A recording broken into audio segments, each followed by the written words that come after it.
gars yi ngeen jël bic jël feuille ngeen noté weeru janvier émission bi njëkk a def. non dafay ala dawme. c'est-à-dire suñu invité yi ñu ngi toj ci salle bi te démarré guñ te dama leen koy nëbb dama leen ko wan mais oh barke rasulullah xale bi super coof la de. oui mama xoolal. mama xoolal ñun ñaar. waaw kan moo dàq ñun ñaar xool ku gën doon coof ndax man mérité wu ma ut keneen ci kër gi teg ko fi. bu ragal loolu yow ak kan. ñun ñaar mama kay bu ragal waxal. Pape Modou. xam nga bu ragal loolu zumma. waaw defal nii Pape Modou defal nii gars yi ngi seetaan maa ngi moom. Pape Modou zumma. yéen ñii seetaan nag yéen a gën a doy waar. Pape Modou atte leen dëgg. bu ragal loolu. léegi mama waxal. xam nga ce qui me fait mal mooy lenn. baax na daal. En matière d'humanité, comment est-ce qu'un homme peut se mesurer à la beauté d'une femme? Gis nga bu fekkee côté animal la. Bu fekkee côté animal. wuy leen ma fii dafa leen ndànk. waaw dafa leen ndànk rek. Je te dis, j'ai pas encore fini. Yéen vous êtes vive les femmes. dama lay tontu. waaw bu fekkee côté animal. Tout le monde sait que les mâles sont les plus beaux. Par exemple, soo demee chez les lions, xam nga ne le lion est plus beau avec sa crinière. Mais tu viens chez les humains, la femme, elle est superbe. Elle est superbe, elle est majestueuse. waaw d'accord léegi yow pare nga. yow léegi pare nga. kii li ma ko yoree lak liñ ko desee lak yëpp dajaleel ko kii du fanaan ci kër gi de kii de kër gi. xoolal la femme la flamme la source d'inspiration la lumière. léegi yow laajatuñ la léegi yow de toi à moi illuminer la vie. waaw xaaral yemuñ ci illuminer la vie. j'illumine même Kër Sidi. waaw léegi xaaral. j'illumine ce plateau. waaw léegi xaaral léegi man ak yow man ak yow rek de toi à moi maman yow la faral. xoolal rek ñun ñaar nii ñun ñaar xoolal. ndax man mérité wu ma beneen xale ndax ni ma coofee ndax gënuma laa coofee xoolal. yow chance nga am. waaw. tu as la chance de m'avoir à tes côtés. loolu il faut nga am ci tuuti sant yàlla. léegi nag alhamdulilah non di alhamdulilah. alhamdulilah rabbil alamin léegi nag xam nga li tax waxtaan bi neex. sunu gan yi. dinañ mën a tontu parce que ñu ngi toog. dégg nañ débat bi ñoom dinañ mën a àtte léegi nag sunu gan yi buñ ne moom la. je m'incline rek. ma xam ne léegi man aussi maa ngi koy lancer également ci direct Facebook page officielle l'officiel. Walf je sais que ñu ngi en direct. yéen tamit wax leen ngeen joxe seen point de vue kan mooy leeral plateau bi. ba pare wuy leen ma dañoo am gan.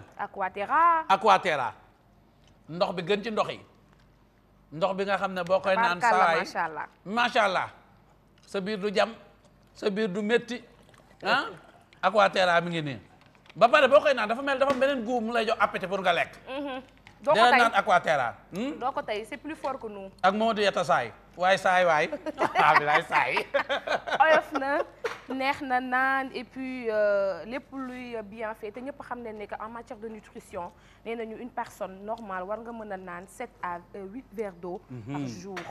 gis nga nag bouteille yi daf laa yombalal mbir bi da nga ko jëlee dugal ko sa saak saa boo bëggee sûreté te ñëpp xam ne que déshydratation léegi dafa bokk ci. doomu jàngoro sax lañ ko mën a woowee ndax boo déshydraté mën naa ne ay doomu jàngoro daf lay gane si ci lu gaaw donc dina utiliser Aquaterra loolu xuy ma xam nga da nga jekk ci Aquaterra bi est-ce que yow duñ la fay sax nga pip Aquaterra bi mais bien sûr Aquaterra si pure si légère d'accord alors les choses sérieuses démarrent léegi nag voilà léegi nag ñu waxtaan ak yéen quoi xam nañ ne yàkkam ci ngeen gis suñuy gan mais am nañu mbégte bu baax a baax ci at mu bees bi nga xam ne bi mooy émission bi njëkk ñu leen di ñaanal atu jàmm atu teranga atu xiwal atu bànneex at mu ñuy tàqaleek loolu may bañ a tudd tur wi te mu lakkal 8 àdduna wërngal këpp sonal ñëpp yàlla nañu ko yàlla jëleel fii ci at mi yéen ñi nga xam ne yéen ñuy topp di ñu seetaan itam yéen a xam ne ngeen bëgg yàlla nañ ko yàlla defal suñu gan yi wanaguma leen ko itam ñoo xam ne ñu bëgg yàlla nañ ko yàlla defal ci at mi yokk leen wér teranga sutura mucc loolu laa leen di ñaanal Aïcha looy ñaanal gars yi ci at mi waa di leen ñaanal lekk atub jàmm atub xéewal atub sutura waaye atub naataange at boo xamante ne nii dinañu mën a tàqalikook jàngoro jile ci coronavirus at wa nga xamante ne nii nag di ci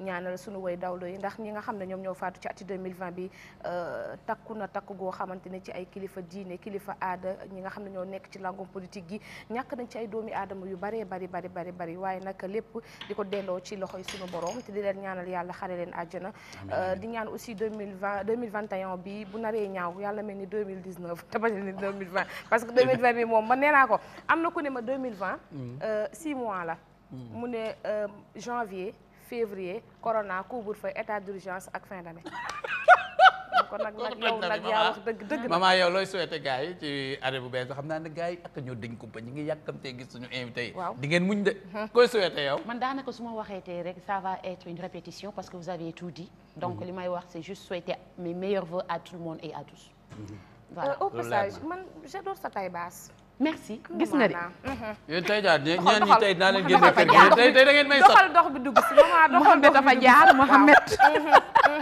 tabarkalla cum baax na daal ba kenn laal la voilà Charles weer nga ñu René Charles Fall weer nga ñu Charles ku la waneloo samay invité weer nga ñu nag fi mu toll nii voilà nag ma bàyyi la ak invité Charles weer nga ñu waaw kilifa gi dañ koy dooree kilifa gi rek tey moom mooy papa kër gi te du gan ci kër gi également ku xam papa Thione Ballago Seck xam ko relation bi mu am ak Walfadjri relation bi mu am ak ki nga xam ne tamit moom mooy borom kër gi di El Hadji Lamine Niass ñu koy ñaanal yàlla xare ko àjjana waaye relation bi nga xam ne tamit am na ko fii ci kilifa yi kër gi moom Thione Ballago Seck moo nar a doon tey sunu invité ci premier numéro bu ati 2021 bu émission Kër Sidi mu ñëw nag fu mu war a ñëw ndax kër xaritam la ñëw kër ay doomam la ñëw kër ay ñëppam daal la ñëw ndax wax dëgg yàlla mu ñëwee ba tey tabarkalla macha allah donc papa Thione ñu ngi lay nuyu di la ziar di la dalal ci Kër Sidi.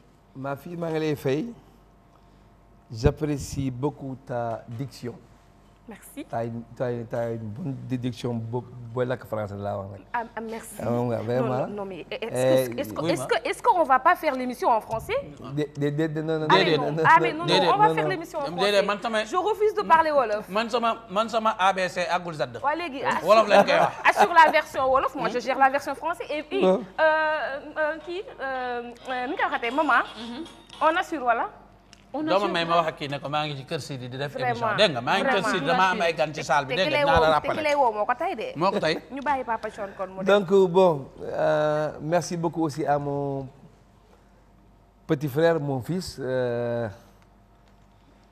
mi nga xam ne moom il ressemble beaucoup à Abraham Pipo. Abraham Pipo waaw moom lay xaw a niru. bu ma mënoon wéy ba wéyam. xam nga maa ngi am tam contenté tam ma dajeek aussi mon frère Daniel Gomes. bi nga xam ne ndeysaan woy na ci projet la CEDEAO en cœur. c'est un grand responsable au niveau de la SODAV. avant-hier rek ñu ngi xëccoo ci Balago TV. il était venu pour apporter moom tam ses répliques. waxuma ça mais ses répliques. et il avait bien défendu. donc fii moom sama kër la. ndem si yàlla si Lamine si yàlla na ko yàlla yërëm yàlla moo ñu boole woon mu bëgg ma nag. alors maa ngi rappelé wu ndeysaan bi muy ñëw pour ñu waxtaan pour ma créer ko benn woy. Walfadjri. booba ñoo nga Sacré-Cœur. amoon na yéene nag pour nekk un grand producteur. pour la première fois une télévision je pense qu'il voulait faire comme la RTL parce que RTL ba dafa daan jël ay artistes ba di leen produire. il avait envie de faire ça. et il a commencé par Moine.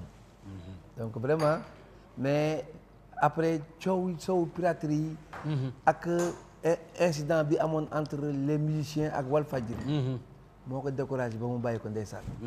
mais yàlla na ko yàlla fay xolam. amiin yaa rabbi amiin yaa rabbi. li mu def ci nit ñi xam diine ci Sénégal yàlla na ko yàlla fay. amiin yaa rabbi. temps bi mu consacré wu tam ci télévision diine rek. ak jamono yàlla na ko yàlla fay. Cheikh Niass tam doomam tam sama doom la vraiment ñu ngi communiquer. ñu ngi waxtaan par SMS. wax dëgg yàlla du def dara te neewuma papa. lii donc loolu maa ngi ciy sant yàlla bu baax fii daal. bi tey sama kër la. jeex na tàkk. moo tax ba nga ne Walfadjri ngi nii ca kaw ba tey wàccut.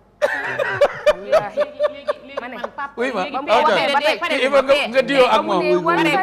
parce que lii mu def nii man mer naa ci gis naa ci sama bopp. waaw ndax mënu nuyu Aïcha. waaw nuyu la yow. jox cër Gomez ba pare bàyyi ma. les bonnes infos parti nii la ñuy wax ko sous-estimé. te yaa yor lan te yaa yor ataaya jàngi sànq ba maa ngi dégg muy wax waxi ataaya yow doo naan. doo naan yow doo naan. ne ko doo naan nit ku dul juum amul. ma fille ba bal ma. damaa neex a jubóo woon. damaa juum baal ma. ayca ma bàyyi la sa invité yi ba tey. waaw sama invité yi ba tey. di nuyu bu baax a baax Daniel Gomez Charles. bi lay sama réalisateur Gomez may ñu foofu rek. Gomez may ñu foofu. sama xol a sedd. non lii. waaye laal ci ko waay waaw. waaye jox ñu ko waay waaw. gannaaw bu Afrique xamee noo teel. gannaaw bu sama xol a sedd. sama xol a sedd.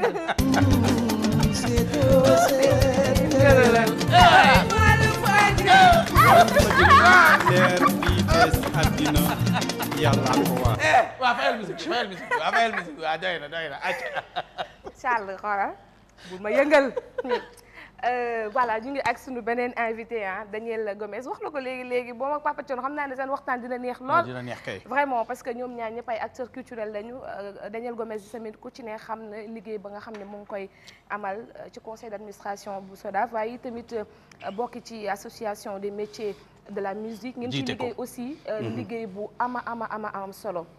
tax tey ñu dalal la fi également ngir ñu waxtaane lépp lu jëm ci wàllu culture et dama actualité ñu ngi lay nuyu bu baax a baax. jërëjëf ñu ngi leen fay en tout cas di leen nuyoo ñëpp bugguma ju moo tax lii mu ma.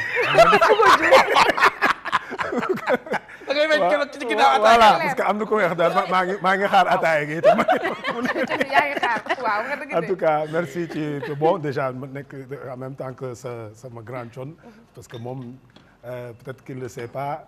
ay nit ñu mel ni ñoom ñoo tax nit ñu dugg musique parce que les belles mélodies on avait 9 ans 10 ans moom bi muy tàmbali déjà du temps de Baobab bon on a suivi lu ñu mën a mooy suivre suñuy aîné et léegi nag joxe transmission bi itam pour ñeneen ñi loolu tax ma dugg ci engagé wu dans la défense des intérêts parce que dans les années 80 les années 90 musique yomboon na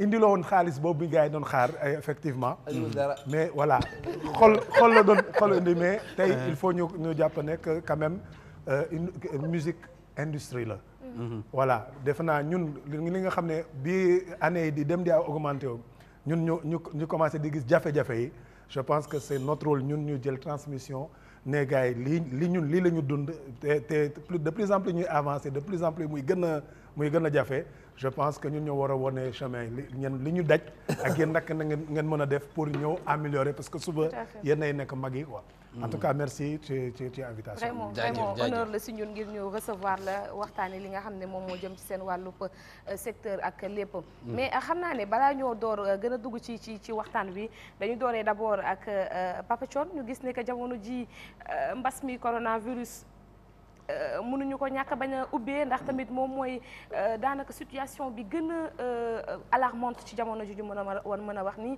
ak état d'urgence couvre-feu bi nga xam ne làbbali woon nañu ko te pourtant commencé woon nañu am xel bu dal ci weeru août septembre bi nga xamante ne nii cas yi commencé na wàññeeku novembre plutôt décembre ñu gis flambée des cas tey ñu defaat couvre-feu yaakaar gi nga xam ne nii artistes yi peut-être amoon nañu ko entre guillemets pour mën a dooraat seen liggéey sax mën nañ ne yàqeeku na léegi nag naka nga jàngatee déjà mesures yu yees yi nga xam ne jël nañ ko. Papa Thione woy na benn woy bu tudd gàllankoor maa ngi ciy wax naan su ma juumul yàlla daal moo am caractère buy maye amul frontière bu nammee amul barrière buy nattu nag du marche arrière kii moo mën affaire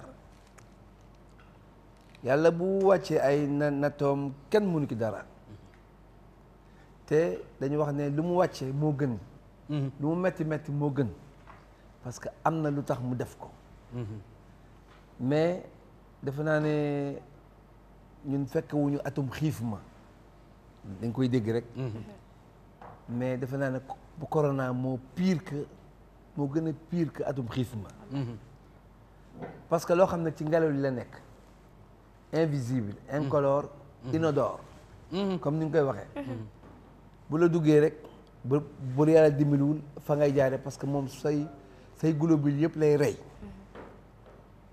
corona moom la ñuy wax mbas maanaam bii daa bokk ci feebar yi ñuy wax mbas mu mel ni rek yàlla jékki-jékki rek géej gi ñëw jël dëkk bi yëpp loolu mbas la yàlla wàcce taw boo xam ne day am ñu bari ñu faatu kër yi di daanu pont yi di xar oto yi yooyu itam mbas la genre feebar yi itam mbas la mbas nag ci liñ ci wax ñi ko moom bu wàccee ña muy jëkk laal mooy borom alal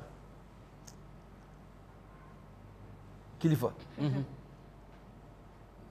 borom tur man nag heureusement que man bokkuma ci ñoom tur te nga woy siiw jàpp borom yow ko siiw nga nee na heureusement bokkuma ci borom tur yi non genre bi ñoo am tur genre bi ñoo am tur xam nga n'est-ce pas yow artiste bu ñu reconnaître national ak international non man bu ndaw laa artiste bu ndaw laa li muy jëkk a jël mooy yóbbu borom alal laa bëgg bu kilifa ak borom tur waaw te yow bokkoo ci borom tur yi yow ñett yi nga yëpp mi ngi ci yow alal jaag bi kilifa ak bi am nga tur léegi nag Papa Thione taxawal dañu ñaan yàlla mbas mi bala fi rek waaw ma téléphoné kar allo Youssou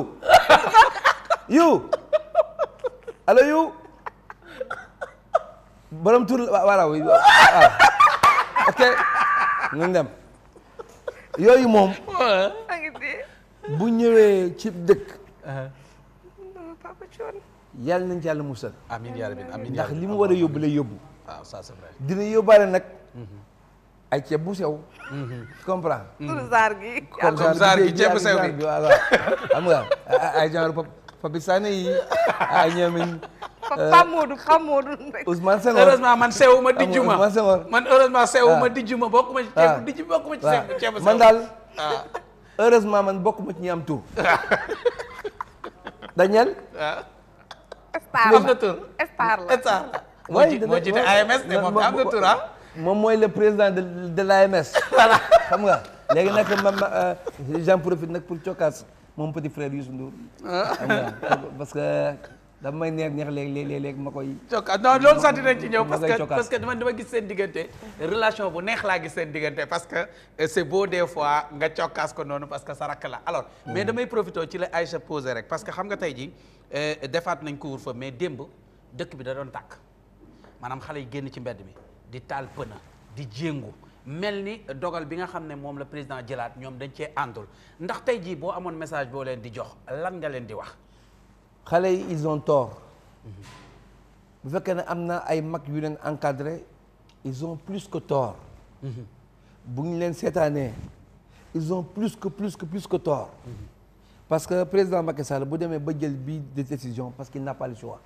xam nga y a des chiffres yoo xam ne kenn du ko wax ça c'est vrai mais ñoom ñi nekk au sommet de l'État ils savent ban ravage la feebar bi def actuellement mooy secret d'État bi te ba kilifa gu mel ni président Macky Sall du wax ay secret c'est un homme d'État alors à telle enseigne que ni feebar bi mu ngi yëg de mu ngi def ay ravages doy waar sax mais xanaa dañuy bañ nit ñi tiit ok xam nga un pays comme l'Angleterre bu demee ba reconfiné waat à 100% ak l'Écosse te xam naa ne France mii boo ñàkkul tam ba ci la jëmi waat ñun fi ñu war a sant yàlla ñun les pays africains xam mooy lan tous les pays européens disaient pauvre Afrique ils vont mourir comme des mouches mais yàlla am na beneen yàpp budul géej ñoom xëy na ñoom ci seen gis-gis noonu la war a demee parce que Afrique amul moyen pour protéger wu contre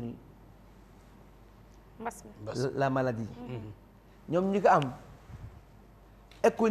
économiquement ils ne peuvent plus suivre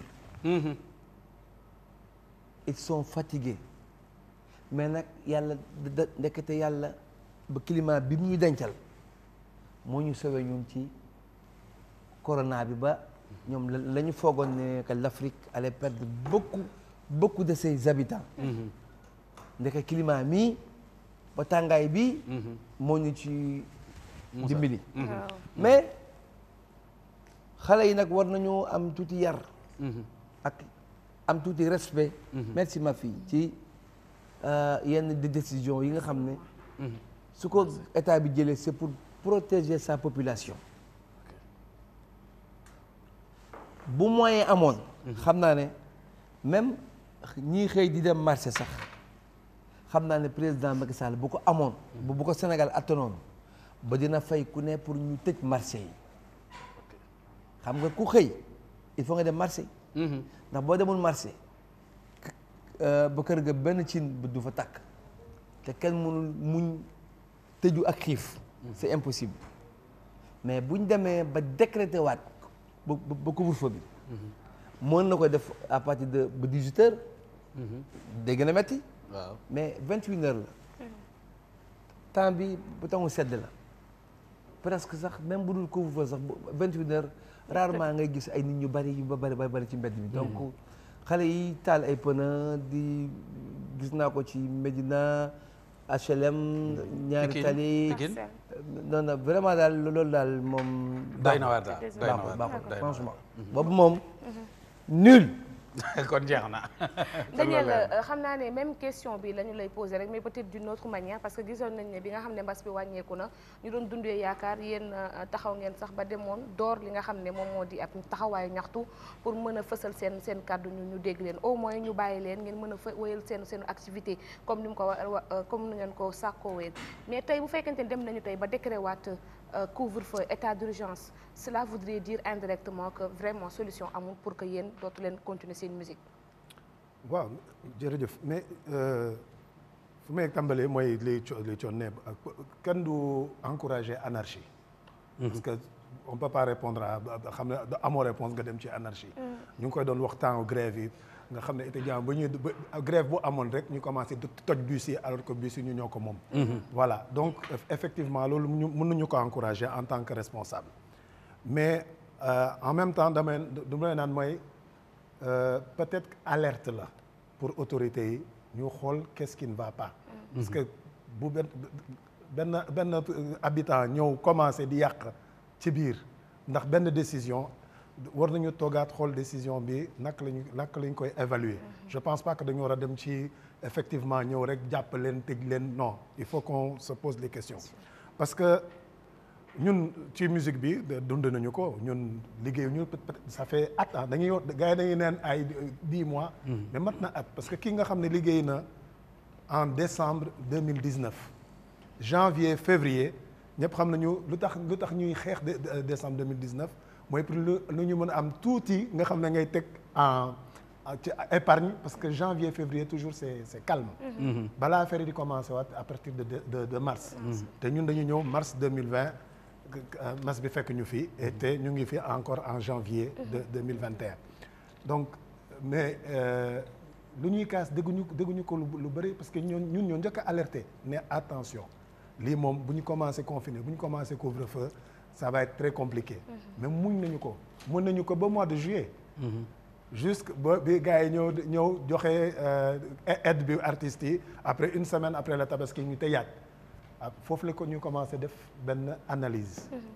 il faut defe naa communication bi des na c'est-à-dire au début ñëpp la ñu confiné ñëpp a nekkoon couvre-feu. c'est toute la population qui a pris en charge. mais boo toogee ne 21h ba 5h du matin la ñu war a décréter couvre-feu. c'est sûr que ñun nga xam ne ñun par guddi la ñu liggéey ñun liggéeyatuñu. loolu mooy kuy woddal làmmiñ rek boo noppee rafle ci ñun nag. ñun ñi nga xam ne mooy loolu liggéeykat ak ci ñun ñi di wax it. ak wax dëgg yàlla loolu la c'est-à-dire que man je pense que communication ci autorités yi moom moo des moo tax nit ñi comprendre ñu. parce que mënuñu bàyyi marché yi mënuñu bàyyi transport en commun yi. di bàyyi école yi parce que ñëpp li ñu waxul mooy xale yi ñu ci bëre boo leen testé dañu corona. non. donc boo ci bàyyee ñu bëre parce que dañ leen ne la majeure partie des jeunes. bilaay ils sont asymptomatiques. loolu mooy problème bi. attends da nga yow tu me fais peur là. non mais non mais loolu moo tax d'ailleurs ñu naan su fekkente ne am nga xale. ci kër. mag bi na éviter di saafonte xale yi. d'ailleurs loolu moo yokkoon kaawu Italie yi parce que xale yi dañ doon dem ci école bi di ko fa wàllante mais du feeñ ci ñoom duñu sëqat duñu àppaat duñu wat duñu def dara. léegi bu ñu ñëwee longu seen grand-mère yi ak seen grand-père yi ñu rendre compte que ne que xale yi. ñoo leen koy wàll mag ñi parce que mag ñi demuñu dikkuñu donc mag ñi di dee ñoom ñu ne léegi nañ def confinement fa la Italie jógee d'ailleurs c'était ça parce que xale yi dañu mën a dem indi maladie bi moo tax ñu ne mais il faut que ñu mën am benn communication expliquer ko parce que logiquement xam nga premier confinement école yi la ñu njëkkati tout de suite loolu moo doon raison bi c'était ça ñu tëj école bi parce que xale yi ñoom ñoo gën a résister ñoom gën a am résistance te duñu am benn symptôme duñu feebar mais dañ koy transmettre c'est comme temps sida bu ñu doon wax ñi nga xam ne ils sont positifs et ñi nga xam ne ils sont séropositifs dañu séropositif mais dara du leen di fekk quelqu'un comme Elton John c'était un séropositif voilà donc loolu ñun c'est ça qu'on comprend pas c'est-à-dire que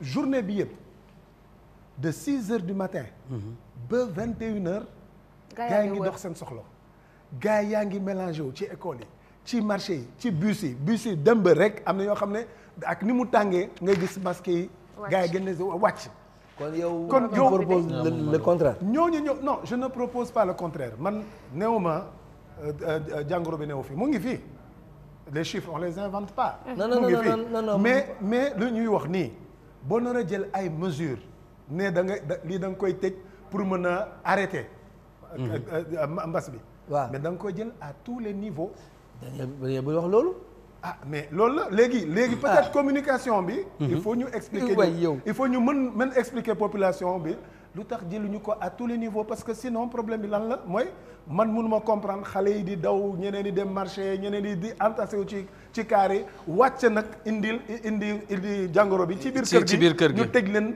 de 9h à 6h du matin léegi yow loolu mooy problème bi rek léegi yow ma su ma comprendre da nga bëggoon ñu démarrer ko ba la journée bu xam ne du am école du am marché du am bus du am dara xam nga ñun dañuy interdire tous les rassemblements parce que gars yi nekkuñu ko couvre-feu rek de ñu ngi couvre-feu ak état d'urgence ku lay wax état d'urgence mais les rassemblements de jour ci état d'urgence bi la mais moi je pense que gis nga li Daniel di wax nii décréter état d'urgence da ko décréter 9h ba 5h du matin gis nga li ngay wax nii Daniel moi je pense que c'est-à-dire comme nii ñu ñëwaatee ñu ne dañoo nemmeeku ne Dakar ak Thiès y a problème pour man li Daniel di wax nii xam nga tey aide ba njëkkoon a def foofu la amee woon sens tey ji bu ñu ne woon nañ tëj Dakar tëj Thiès parce que ñaar yooyu lañ ciblé ñu ne nañ leen tëj 15 jours léegi ñu jël gis nga dund yooyu ñoo fa la doon kii tasaare Dakar tasaare Thiès kese Dakar ak Thiès dañ neex a gérer su ko defee ñu leen 15 jours bu kenn génn on va trouver dinañ gis yéen ni tëj ko benn yoon man jàpp naa ne loolu xalaat la économiquement est-ce que Sénégal attan na loolu waaw loolu laa lay wax mooy tax moo doon départ ba nag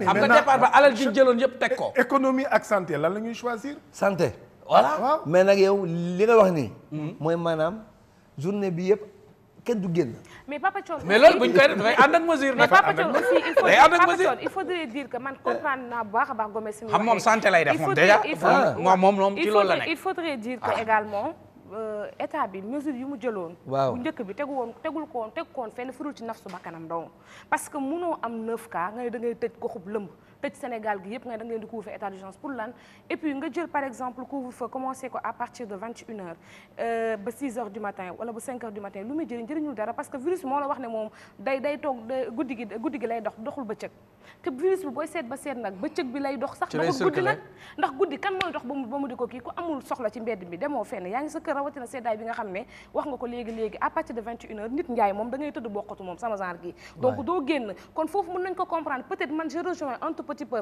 bi tey te mu joxe proposition bu am solo mooy que tey boo demee ba xam ne que cas yi yokku na amatoo ci pexe te mbir mi situation mi ngi jéggi doy avec beaucoup plus de morts ndax bu njëkkaan dañ daan dégg benn 24 heures wala benn 48 heures tu as un mort maintenant benn 24 heures tu as plus de 5 6 7 à 8 morts donc nga ne au moins kat nañ jël benn 15 jours foofu la aide alimentaire bi amoo woon solo nekkat Thiès bi ak Dakar bi gis nañ ne foofu augmentation bi dafa recrudescence bi dafa gën a tar donc nañ leen tëj 15 jours mooy période d'incubation bi ñu xool ndax nañ am solution. waaw léegi si j'ai bien compris. kon maanaam ba corona bi yëpp ba Dakar ak Thiès instant bi dañ ne moo gën a. non mais attends gis nga ñun peut-être dañoo ne woon le Sénégal en confinement. waaw mais ñun erreur boobu lañ defoon première vague bi déjà parce que France ñuy toppandoo peut-être wala ay dëkk Europe yi nga xam ne ñoom ils ont de milliers de cas par jour du benn ñooñu sax dañ doon confiné par zone. waaw par zone su ñoo confiné dëkkub lëmb dañ ko xamante dëgg rek. mais ñun similay sàllaw nga dem confiné peut-être première partie bi nga daal di tëj benn zone wala nga daal di tëj Sénégal lépp am na fenn foo xam ne boo fa yeggoon tey Sénégal dañ leen coronavirus ñun lan mooy corona xamuñu ko woon te ñooñu jox nga leen ci aide alimentaire jaru ko woon. d'accord voilà côté boobu lañ doon wax léegi ñu dugg si kii bi xam naa ne mbiru coronavirus Papa Thione bu ñu ko toppee dinañ si waxtaan te pourtant nag tous les artistes ont apporté leur soutien. contribution ça c'est vrai dëgg yàlla loolu moom am na. artistes yëpp wooy nañu. loolu am na. te tey ñoom ñoo ci gën a sonn impacté wu et puis à leurs frais. absolument te ñoo ci gën a sonn.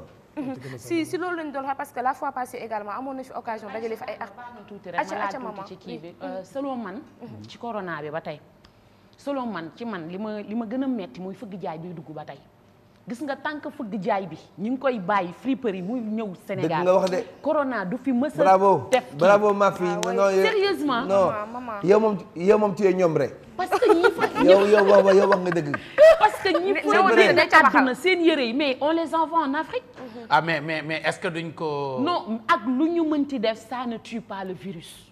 nañu waxante dëgg tant que friperie mi ngi circuler ñi ngi koy bàyyi muy ñëw nit ñi di ko jënd di ko sol le corona va encore rester xeex bi day gën a metti. yow loolu yow laa ko jox en tant que. dëgg la wax de. waaw parce que li nga wax nii dafa am sens. c'est un bon sujet. sujet bu baax la sujet de reportage même à la rédaction. elle a raison maman li gën ci gën a xuus bu baax a baax mais faw ñu xuus également ci association de métier métier de la musique. AMS wax également ci SODAV yow membre conseil d'administration bu SODAV nga.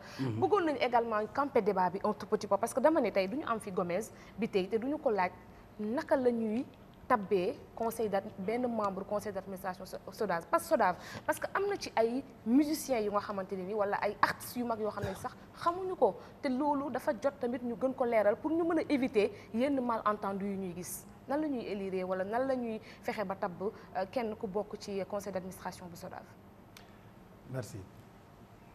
SODAV lu fi njëkkoon a nekk BSDA loon bureau sénégalais du droit d'auteur nga xam ne bureau sénégalais du droit d'auteur ay en tout cas ci wàllu musique ay auteur rek la doon maanaam parolier arrangeur wala mélodiste moo koy wax donc auteur compositeur arrangeur lu ñu bëggoon ñun bi ñu doon xeex pour que loi bi changé c'est que benn injustice la ñu bëggoon a réparer maanaam parce que chaque fois par exemple ku mel ni Thione Seck wala Daniel Gomez nekk lead vocal di woy dañuy fàtte ñi nekk ci gannaaw mooy artiste interprète yi nga xam ne kooku mooy jouer yenn saay peut-être c'est peut-être pas tout à fait le cas de Thione mais ñu ay artistes yu bëri yu nekk en premier plan ñoo xam ne ñoom ñooy chanteur ñoom am na ku leen di bindal am na ku leen di composer di leen arranger ñoom dañuy ñëw interpréter rek kooku moom interprète la même bu dee artiste de premier plan la kooku loolu yëpp loolu ñu bëggoon a indi parce que ku mel ni Youssou Ndour par exemple bu woyee mu am na woy boo xam ne moom moo ko fent pas de problème mais bu dee Biram Ndek Njaay moo bind nu ma tuddati Habib Faye moom moo def arrangement bu boobaa Youssou Ndour dafa am droit d'auteur parce que bokk na ci ñi fent am droit voisins yi parce que artiste interprète la en même temps loolu avant amuloon ça c'est vrai loolu avant amuloon ñaari droit la boole ci producteurs yi parce que producteurs yi ñu ci bëri dañuy dugal seen xaalis mais yenn saa yi sax duñu récupérer sax seen xaalis mais morceau bi mën na dem siw di jur ay xaalis rek c'était avant que pour les auteurs tey nee nañu xaalis boobu bu nar a jur moom ça doit aller de manière équitable parce que ñi ci liggéey ñoom ñoo ci war a fayeeku maanaam auteurs yi artistes interprètes yi ak producteurs yi loolu moo war que en 2000 ñu def lépp pour que loi bi mën a changer te loi bi ni mu changer moom foofu la changer itam système de répartition maanaam léegi BSDA mënatuloon continuer parce que BSDA bureau sénégalais du droit d'auteur la woon tey c'est société de gestion collective du droit d'auteur et des droits voisins maanaam ñëpp lay ëmb mais avant BSDA société de gestion collective la woon boo xam ne état moo ko taxawaloon nga xam ne état moo doon nommé mais bi ñu xoolee ba ci biir état dugguloon foofu benn xaalis même directeur bi ñuy nommé ak xaalisu artistes yi ak droit yu artistes yi moom la ñu doon fay tout le personnel. Donc c'était des droits privés. Donc il y a pas de raison que xaalisu artistes yi la ñu booloo nii di fay fonctionnement bi yëpp. Donc il est normal que artistes yi am ci seen kaddu pour ñu am ci seen kaddu qu'est-ce qu'on fait?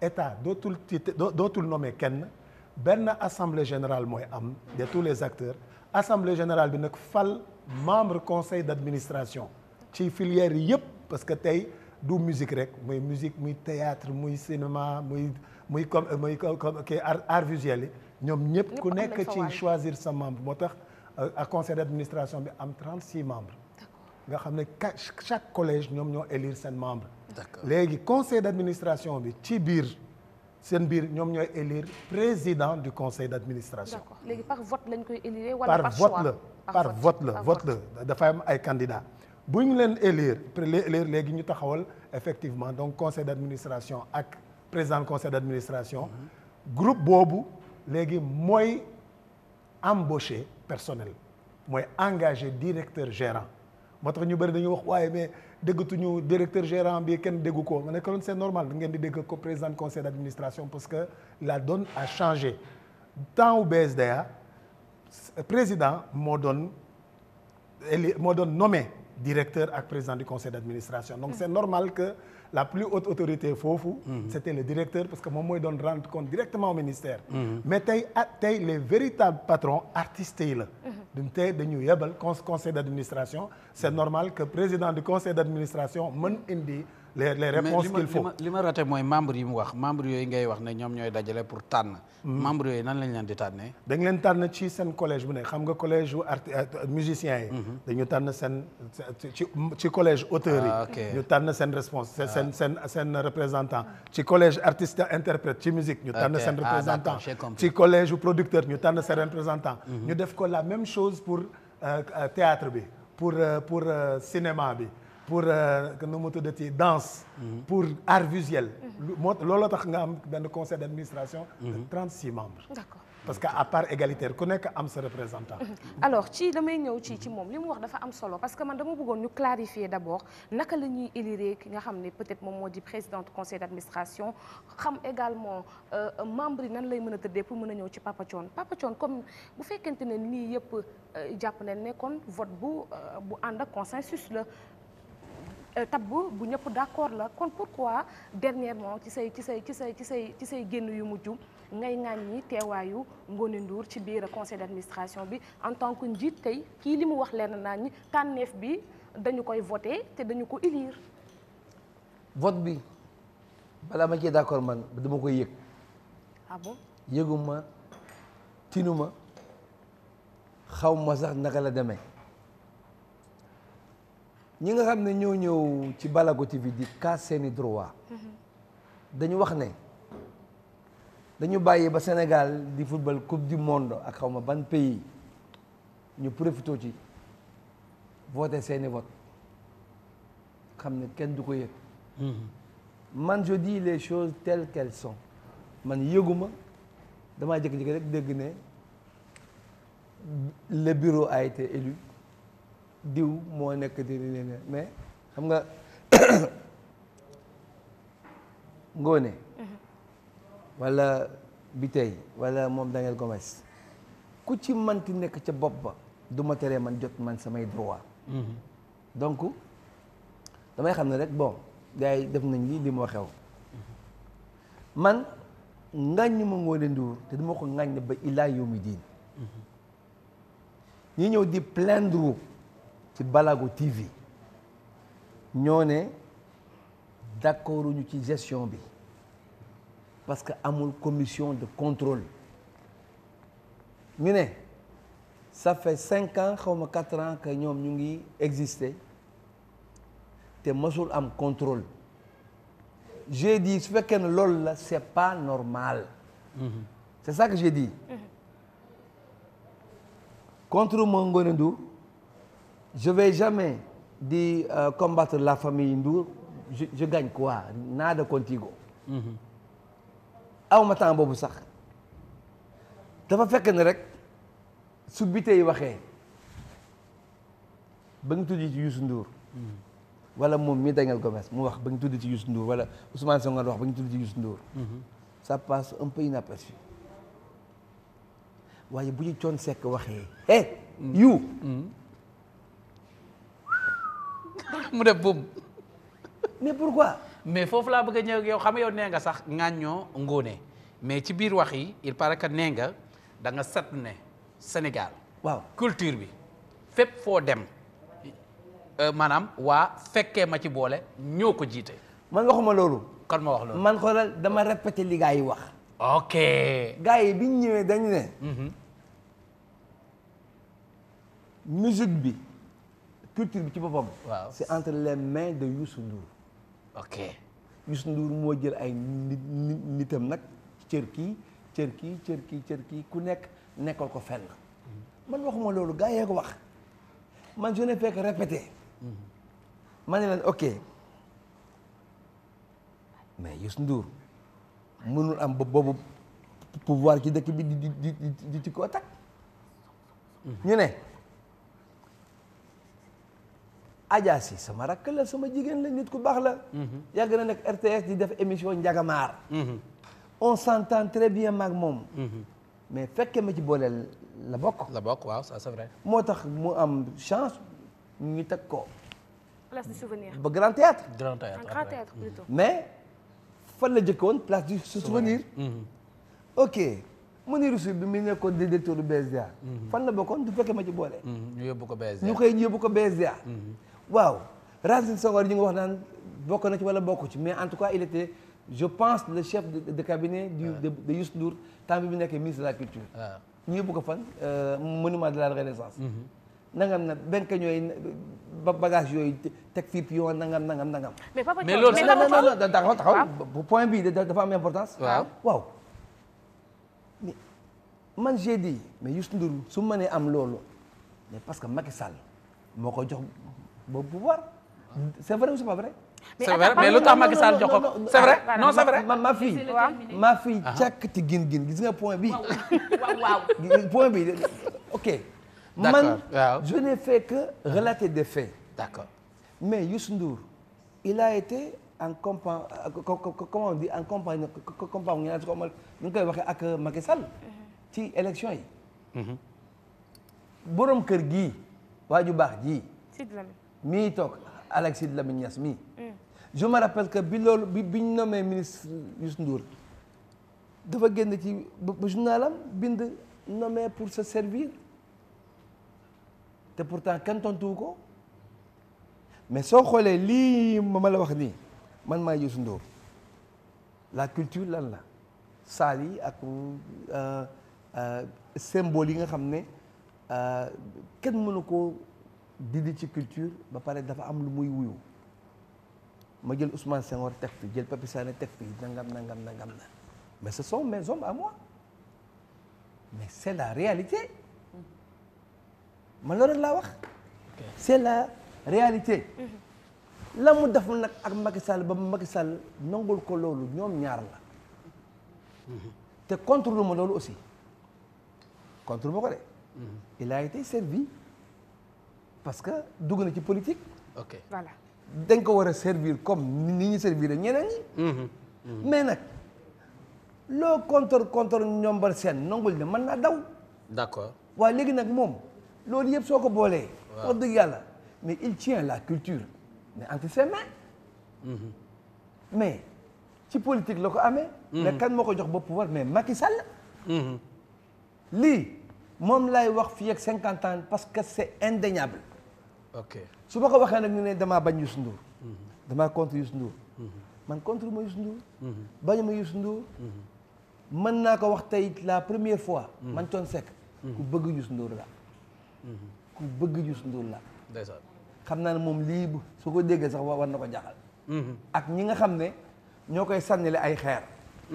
soo waxee loolu ñu dugg ci internet. mais lan moo tax nit ñi bëgguñ bàyyi lan moo tax c'est-à-dire yow boo waxee ci Youssou Ndour rek ñu def ko buum lan moo tax dafa am ñoo xam ne dañu nekk ci ginnaaw te bëgguñ yaag Youssou ngeen def nii ou bien lan la qu'est-ce qui se passe réellement. j'ai dit ban dootuma tombé ci boobu piège les journalistes lekk nañ lu bari ci sama diggante man ak moom ok su ma waxee jëm fii ñoom ñu taw yi wax ji benn tontu jóge fële nangam Thione Seck Youssou Ndour Thione Seck Youssou Ndour Youssou Ndour le Sénégal dafa war a fier am ci ku mel ni Youssou Ndour parce que il a levé la barre très haut sur le côté musical il s'est battu pour que sur le plan international c'est l'un des musiciens les plus connus au Sénégal mais loolu moom moo ko ñefeel boppam moo ko xeex contre vents et marées mais loolu su ma ko neree man ne du ma ko gis ne kon man damaa dof wala man damaa soxor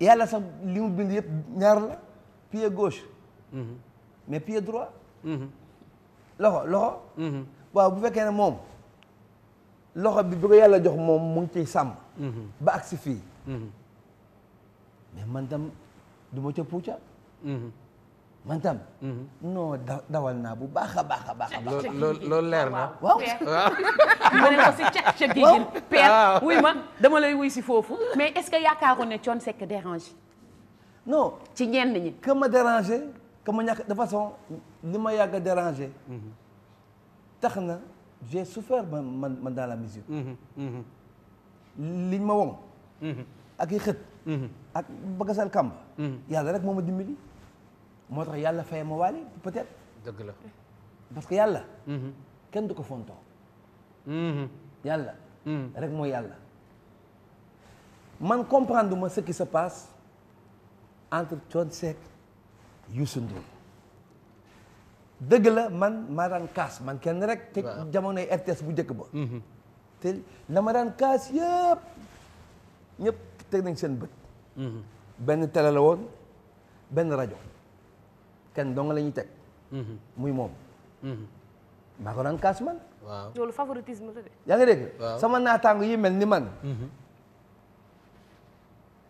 mosuñu maa feelu ci kaas bi may kaas rek di kaas rek bi ma demee nag ba nand waaw kaasatuma nga bàyyi d'accord da ngeen d'accord bi ma demee ba nand kaasatoo te man li may kaas yëpp ñëpp lay kaasal man waaw ñëpp bàyyi lañ yow rek ngay kaas waaw c'est pas normal lii te fu ñu wéete ñu ne ma chie boy on te remercie quoi on te remercie ok sama naataango yi waaw ma xool ba yàgg ma ne mais man waaw man li may kaas yëpp ñii ñëpp kenn mësuma cee feelu waaye kaasatuma d'accord ke laa bàyyi kaas mais Papa Thione d'accord mais Papa Thione maa foofu la sax ci boppam maa fi ma ñëw ke laa bàyyi kaas kaas ba ma doon kaas nag maman moomay daal di suuf yàlla mi nga xam ne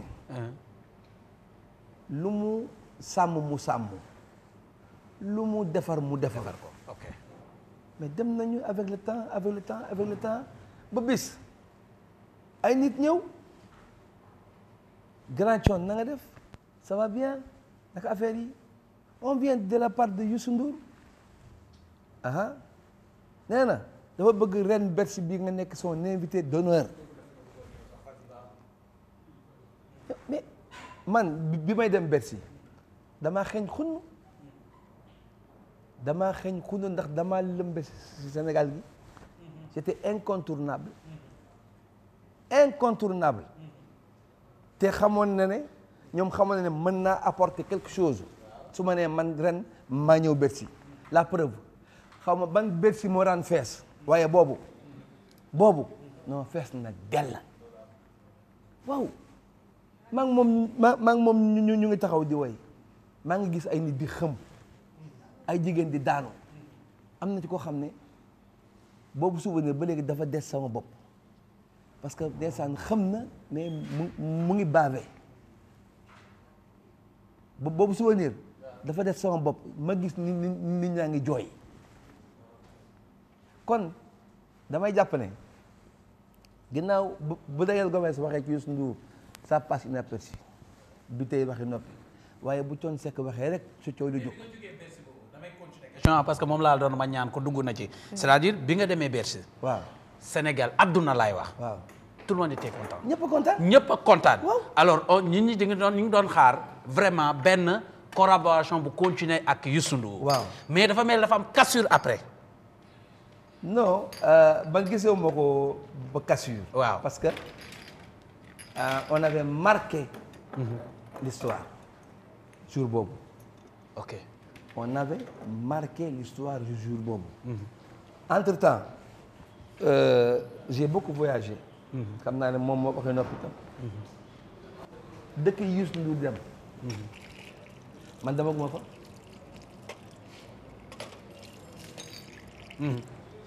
mooy la réalité. et je le dis devant une télévision. Youssou Ndour am na ay Grammy. dégg naa sax mu ne bon moom sax waxal na ko boppam am na Grammy dégg na Empereur dégg na lii c'est très bien et loolu yëpp lu mu mérité la. d'accord man ma ca wet ga man de góorgóorlu naa ba indil naa Sénégal 4 disques d'or kii di mieux. li mujj li ma lay laaj xam naa nit ñi dinañ reetaat mais lu xaw a kii la lu xaw a doy waar la ci yaag moom bi ngay ñëw bi mu lay jox micro bi. benn action boo def dama lay laaj nga bëgg naa nag nga tontu ma ci. waaw daf la jox micro. waaw nga ne waaw Youssou micro. qu'est-ce qui s'est passé. dafa yore micro. waaw. ma yore micro. waaw. ma ñëw ñu jox ma sama bos. waaw. ma wax. waaw. ni son bi génnee neexuma. ma am fulla gi dañuy nekk am jox ma sa bos. tontu na ma. ma am fulla gi dañuy ne ko jox ma sa bos. jox ma sa bos mais mu jox ma bosam. mu jox la bosam. mais attends. mais loolu du ñëpp ko xam parce que il faut nga nekk koo xam ne vraiment. yàgg nga ci mbir pour mun a xam ne boobu la ñu gën a régler. fils waaw. dama lay xamal ne billahi.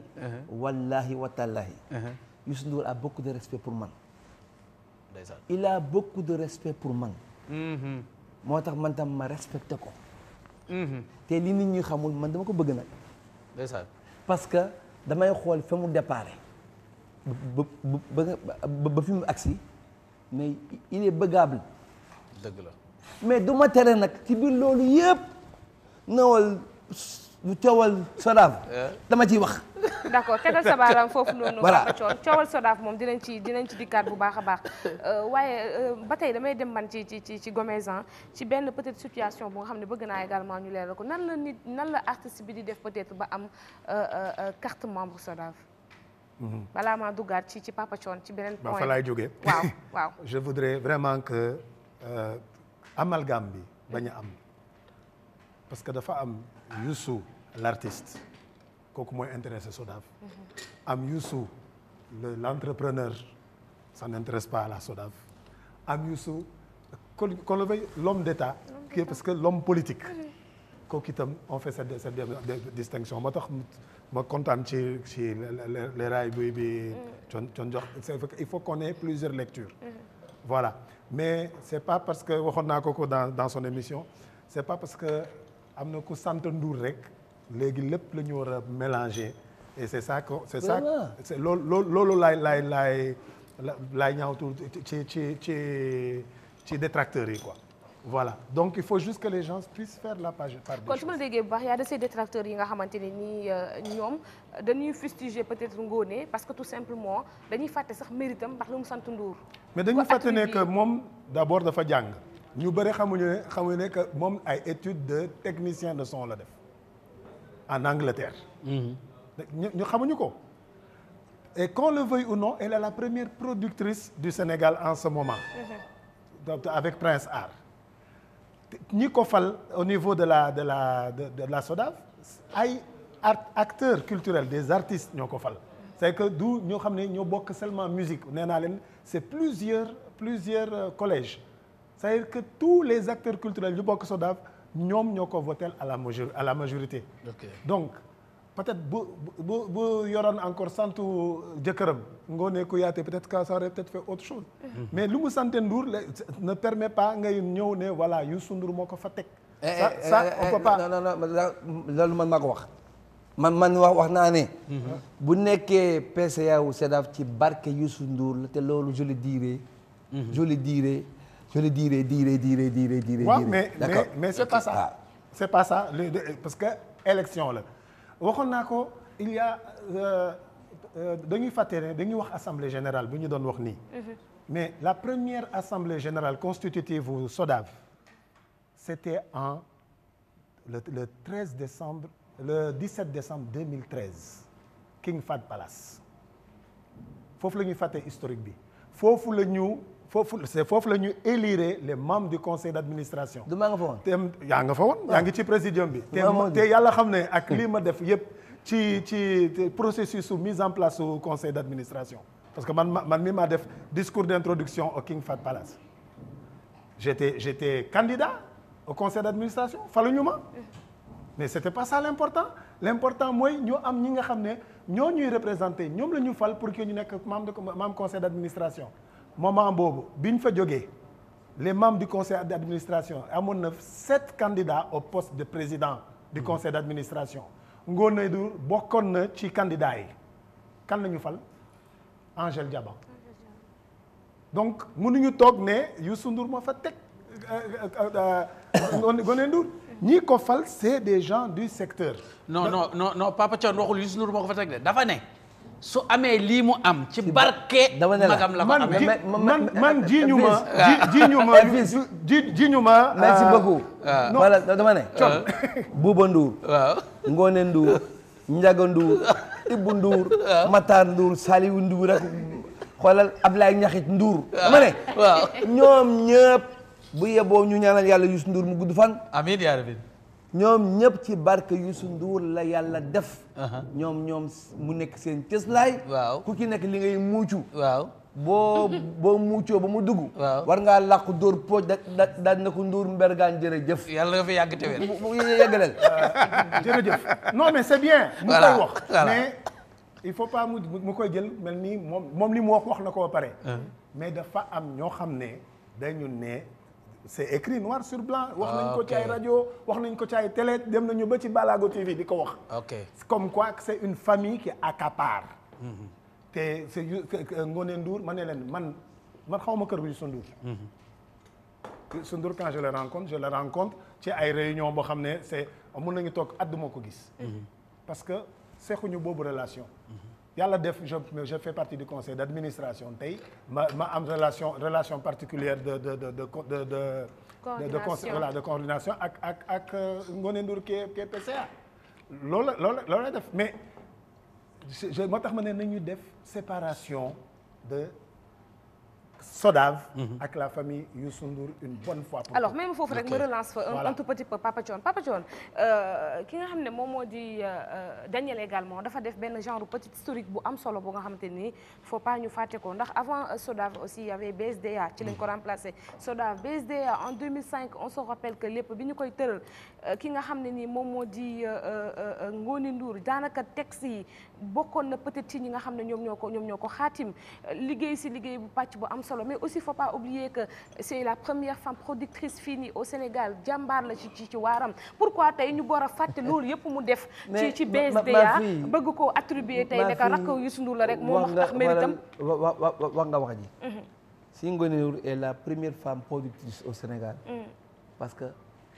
Youssou Ndour da ko jox Prince Art Youssou Ndour moo ubbi woon Prince Art bi mu demee ba bëgg a làmb leen jox ko on parle toujours le même langage dama ne Ngoné Seyna boog même sama xarit Abi Ndour ñoom ñëpp lu ci waay am dama ne ci barke Youssou Ndour la buñ ne bu gars yi di wax naan que Youssou Ndour moo fa teg Ngoné dañuy basé wu rek ci quota bi nga xam ne moom la ko président Macky Sall jox may ci fekkee ma ci boole mu mën ko permettre mu nommer ay nitam dañuy jàpp ne Ngoné ki la bokk point barre waaw mais bokk si dañ koy wax non bu dee bokk si dañ koy wax parce que d'accord naa dégg ma ne ba dañuy jàpp ne waaw loolu nag moo tax ñu koy leeral loolu moom waaw waxu wolof la loolu moom portugais moom mënu koo xam dañuy jàpp ne baax na dañuy jàpp ne moom tam ma sœur Ngoné ci côté bi la bokk rek ma ne waaw te loolu d'accord xam nga moom il l'a dit moom Youssou Ndour ne nee na compagnie na jom ak président Macky Sall bi muy jóg di dem ñëpp a ngi toog seen kër il a raison man je suis apolitique pour le moment sax laay wax sax léegi sax da ngay politique léegi sax maa ngi koy wax ci Walfadjri waaw léegi peut-être que man sax ma dugg ci politique koy faral boo duggee ci politique ci Thione Seck waaw ok léegi loolu moo tax gars yi jàpp ne normal na ñu jox ko kii yam waaw mais lu dul dëgg da nga koy wax itam. non yow man dégg naa la moom dégg naa ko. yow tu as raison moom il a raison. xam nga tax maa la ko. yow tu as raison moom il a raison. waaw parce que yow li nga wax kenn mënu ko dindi c'est normal moom aussi li mu la wax nee na la dañ def xam nga Aïssa daf ko relance mën la delluwaatal bu nekkee première productrice Sénégal c'est parce que magam moo ko jox kii loolu la leen bëgg a wax. mais ku ne am na foo jógee. waaw d'accord naa ku ne am na foo jógee d'accord naa même portugais bi muy wax. am na fu mu jógee. xam nga ma ne ba kan moo créé Prince Art oui ma day ngeen. waaw kan moo créé Prince Art.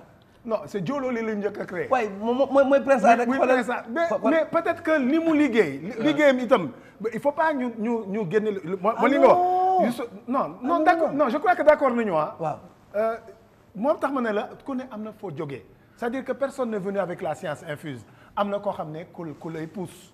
ku ne ci ñun am nga li ñuy wax sa mentor. mais après sa mentor moo lay teg ci yoon. après yow nag nga développer sa propre personnalité sa propre caractère. parce que yow am na suba nag di nga mën a nekk mentoru keneen. dama la xamal leen man noonu laa ko gisee.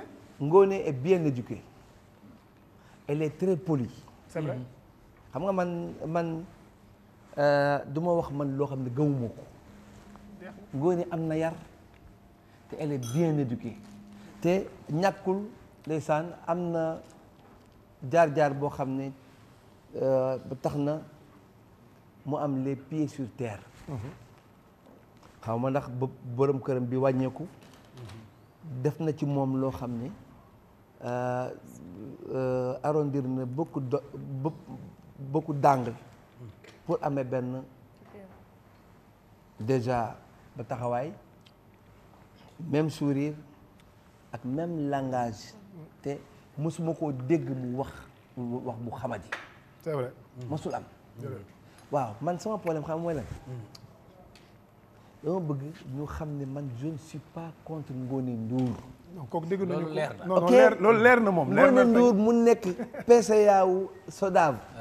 du ma tere nekk man Thione Ballago Ndoumbé Yatma d'accord. donc débat bi fi ko nit ñi bëgg yóbbu moo nekkul foofu. exactement. ma fille. y a un problème de 5 milliards. boo xam ne dañu ne man waxuma de jaar na ci loxooy SODAV. gars yi ñëw di kaas ci Balago TV dañu bëgg xam ne 5 milliards yooyu fan la jóge ak fu mu dugg ak fan la dugg. ñu dolli ci ne. dañ doon nëbb 2 milliards 500 bu ministre des finances joxe monsieur Abdoulaye Daouda Diallo. gars yi ñuy wax ba léegi rek. bi coow bi yëngatoo la gars yi la waa SODAV gaawantu daal di delloo 500 millions. di dégg nga de. loolu la gars yi wax ñu ne 2 milliards su ko Abdoulaye Daouda Diallo waxul woon assemblée nationale. mais jox nañ ko ministère de la culture. peut-être mën nañ ko bañ a yëg. c'est pas Thione Seck qui dit de gars yi ñoo wax. ñu ne bi gars yi yëgal la ak coow lii jóg nangam na ki lañu gaawantu delloo 500 millions. alors Papa Thione foofu da nga ma fay may rek ma relance fa parce que yow aussi li nga wax ne ci sa raison nga nekk parce que da nga interroger ay acteurs culturels ñoom aussi ñu wax la nga mën a diffuser mbir mi mais yow ci biir conseil d'administration bu SODAV am nga ci wàllu woo xamante ne est-ce que sax doo fa actionnaire am nga fa wàllu woo xamante ne tey jii boo bëggoon demander ay papiers yu certifié wala nga xam mbir bi nu mu tëddee il fallait juste dem directement toog ak ñoom ñu wax la parce que yow am nga droit comme tout artiste mais rawatina yow am nga droit dem ne leen mais ma rek Papa Thione càkk te gin Papa Thione fi ma laal li nga wax nii mu ngi nii dama bëgg ñu d'accord ci rek li ma wax dëgg la bul yàq lang gi waaw mu ngi nii maa ngi nii dama ko ne man Thione Seck laa tudd Ngoné Ndour sama rakk la ba may woy xëy na ba may tàmbalee woy xëy na ndeysaan mu ngi jànku est-ce que yoon la man ma ñëw yóbbantewu ma ko de yónniwu ma chauffeur mu indi ko yónniwu ma kenn kuy liggéey ci man mu indi ko man maa demal sama bopp ba SODAV koŋ ci bureau directeur bi à monsieur Bathily ma ne ko je veux rencontrer les membres du conseil d'administration. te am nga ci droit. sama lettre bi may demander mu ngi nii jox ko mun ma su Ngoné di ñëw ma koy jox. ça fait 1 an et quelque kenn tontu ma. mu ngi nii maa ngi nii ma ne ko est-ce que tu trouves yow ba normal. c'est pas normal. man du ma soosu ariko. du ma woykat bu ndaw. moo tax may wax ne bu Sénégal nekkoon benn mur culturel. non bu ñu génnee li ma bind man mu jóge ci xoox bii ma wax ko pour mu dugg ci nopp waa Sénégal non kon day dina am ponk lu tur ci mur ba mu ngi nii question bi nga posé nii laaj ko moom mii nag moom kay mooy toog directement laaj ko nag moom directement Gomes moom li mu wax dafa leer nañ waaw te xam nga man c'était pour appuyer peut-être yow fi nga doon waxee moom daraja bi mu am ci SODAV may na ko su amee loo xam ne jaaxal na ko du point de vue stratégique wala sax du point de vue financier moom dafa war a am na personnalité ak rôle bu toll ni laaj leen pour ngeen jox ko pour mu mën a xam fan lay situé woo bi mu demee demander loolu est-ce que accordé ngeen ko. voilà te tontu woon naa ko. la ma tontu. dam ko ne. yëguma ko. yëguma non mais dëgg da nga koy wax. waaw yëguma ko. xam nga ça arrive dans l'administration. non mais loolu nag wax dëgg yàlla. non bàyyi ko mu wax ba pare si conseil d'administration bi nag yooyu waru la rëcc non yooyu waru ko rëcc. moom moo tax man la bàyyi ko ba mu eggali ba pare kay. waru ko rëcc de. waaw ñëw waxtaan baa ngi ne. ma fii waxtaan baa ngi ne. waxtaan baa ngi ne. choble.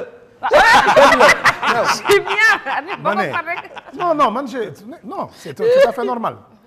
nee na bind na. ne Bathily nee na il va dina saisir Ngoné. Ngoné en général saisit le conseil d'administration. Mais moom c'était pas une réclamation je peux le dire ci li ma comprendre. dafa bëgg a rencontrer les membres du conseil d'administration. nee naa ko ba tey man pour man ça c'est bon mais li may wax ci artistes yi vous êtes les patrons de la SODAV dama koy wax ba tey les patrons de la SODAV mooy ñi nga xam ne ñoo fa tegal conseil d'administration. bala booy dem assemblée générale dafa am looy da nga lay jox les statuts et règlements nga xam sa droit ak say devoirs.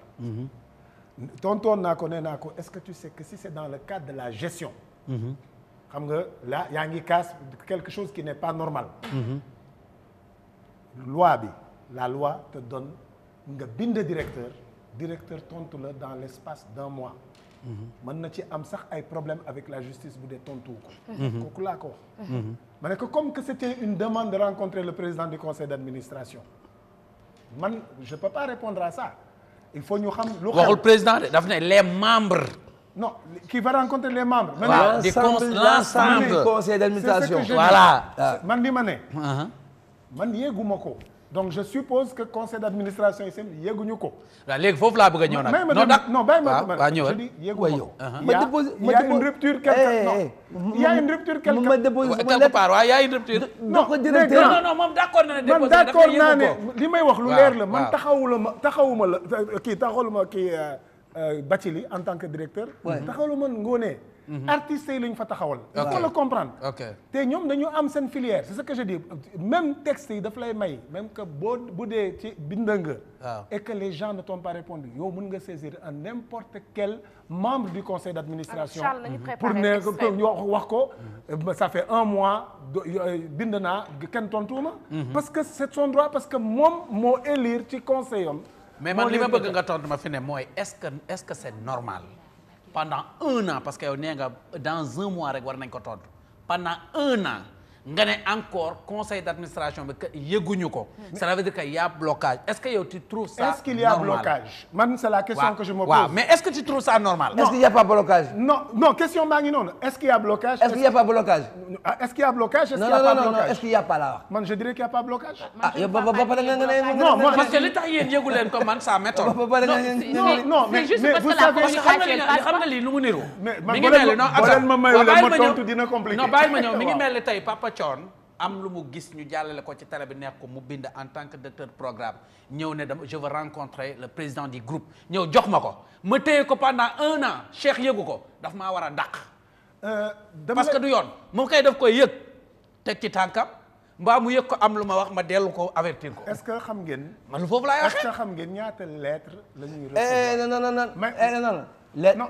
man soo ma doon pas l'occasion de pas. respecté naa la loolu mais boo ma mayee ma lank jotal 50 000 lettres. waaw. waaye bu lettre Thione Ballago Seck. d'accord ma de Papa Thione d'accord. dama ne. ma ne yow. mais d'accord ma non attends. ma ne. Papa Thione d'accord ma loolu non attends. ma ne dama ne boo d'accord sa affaire la. wi ma fii dangel lettre Thione Ballago Seck. nuroowul ak loolu lettre Ablaye Ñaxit bay woy ci fële ca ginnaaw raay. waaye léegi ngeen bàyyi ko moom mu wax. léegi bàyyi ko moom mu wax. may ma tuuti ma tabaxal raison non Papa Thione a parfaitement raison. ca gin wuy ma. vous n'êtes pas n'importe qui dans ce pays. nit ñi xam nañ la. maman yow tey Papa Thione nga àndal yow. non yow léegi dañ la c'est juste parce que damay wax li nga xam ne c'est la norme c'est la logique. mais il n'est pas n'importe qui. man je ne suis pas d'accord avec Papa Thione. mais ça affaire la. waaw. moi je dis pas que je suis pas d'accord avec Papa Thione. attention il faut être très clair. moom dafa am benn aura am li nga xam ne moom dafa teg na ko foofu. waaw maintenant man ce que je dis. c'est-à-dire que man tontuñu la pendant même 1 mois. kooku xamu ko woon il y a pas très longtemps. foo ci loolu la ñu waxtaanee. ma ne ko normalement xam nga yow boo tu as des textes bind nga 1 mois tontuñu la tu dois tout de suite réclamer. ok man le 31 décembre bii laa yëg ne que Papa Thione dafa bind conseil d'administration. noo ko yëgee noo ko yëgee. man maa ko wax. est-ce que vous comprenez. moo ma ko wax ci Balago TV. foofu laa ko yëgee 31 décembre on est aujourd'hui le 9 xaw ma le 10. ok là c'est passé. waaw parce que bi ma ko waxee. parce que conseil d'administration ne se réunit pas tous les jours. conseil d'administration c'est 1 fois tous les 2 mois. tous les 60 jours. te fekk ñu ngi jógee conseil d'administration le 26 décembre. donc lii man en tant que membre du conseil d'administration je peux mettre ça sur la table.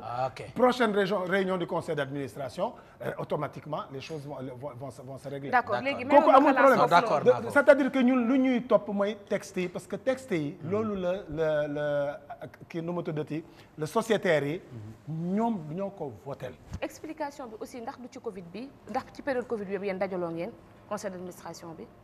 non c'était juste kii nu mu tudd dañoo am suñu salle de nu mu tudd. non maanaam structure yu bëri seeni réunion. non suñu première réunion présidentielle xam nga réunion présidentielle mooy bii gars yi yaatale affaire yi qu'on a pu faire de réunion présidentielle sinon réunion yëpp c'était par Zoom. par Zoom ci ay guddi ay parfois 2 heures 3 heures de temps. yombul.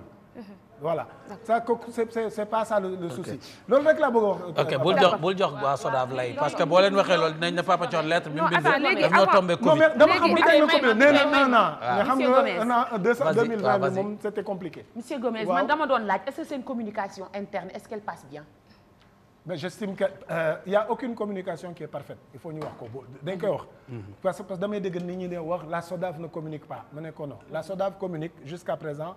ci lii nga xam ne texte yi moom la ko may loolu la ko assemblée générale jox comme droit buy waxu assemblée générale moom bu waxee yéegu ko nee naa ko suñu problème ci Sénégal nag artistes yu bëri nanguñu jàng c'est la vérité da nga leen di jox kayit parce que yow booy teew assemblée générale da nga lay jox statut de la société jox le règlement de la société nee la yow yaa ko votel tu dis ok on est d'accord après nga dem élire say membres mais ñu ci bëri koo ci laaj est-ce que yow xam nga article tel li mu wax ci statut bi par rapport à l'artiste par rapport à inscription mënuñu la tontu parce que duñ ko lire pourtant ñoom ñoo signé ñoom ñoo votel que comme quoi assemblée générale 2 mois avant assemblée générale dañuy jël ñaari insert dans les journaux pour woote assemblée générale yónnee faire des spots à la télé et à la radio pour gars yi xam ne assemblée générale la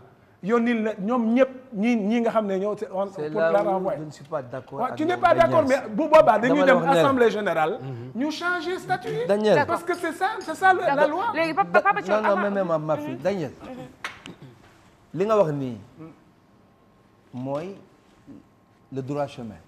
Exactement. Mais nous sommes au Sénégal xam nga effectivement artistes yu bari jànguñu wala ñi ci jàng sax boo leen joxee benn lettre foog ngi dem woon ko keneen mais yéen la SODAV vous avez le devoir lu ngeen di mën di def ngeen envoyé artistes yëpp lettre ku jàngul dina ne jàngal ma lii mais bu ngeen ko calee ci insert ci ñaari journaux 2 mois avant. na nekk 6 mois avant. pendant 15 jours. ma ne même bu dee pendant 1 mois am na ñoo xam ne duñu ko gis parce que taluñu ko. mais grand noo expliqué bi ñu waxee ci mbas bi que artistes yi ku nekk am na ci 127 000 francs dëkk bi tas. moo tax mais koppar ñëpp a jàng. non koppar la. koppar la waay. bravo. foofu ñëpp a ko yëg de. pourtant defuñu insert dans les journaux. binduñu. mais fii noo kii léegi kii. noo kii léegi. c'est un vrai communicant. noo kii léegi nekkatul portugais. parce que kii. mais Daniel mais dëgg la grand. Daniel il est grave. mais yow.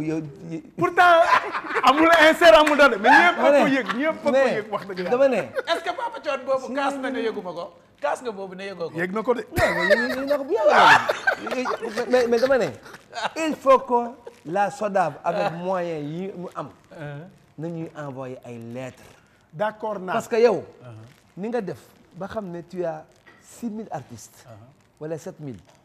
léeg-léeg sax et puis fa laa bokk sax te man yëguma ko te ci télé laay liggéey. taxawal xam nga li gars yi wax. déggoo xanaa déggoo bërëxal bi ma la may. bi xaalis bi génnagul.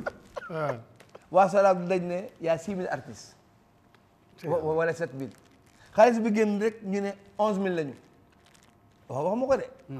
ba gars yee ko mën naa ci tontu tu comprends. non mën naa ci tontu de. ak nu mu mënti demee. kon il devrait y avoir 11000 lettres. waaw.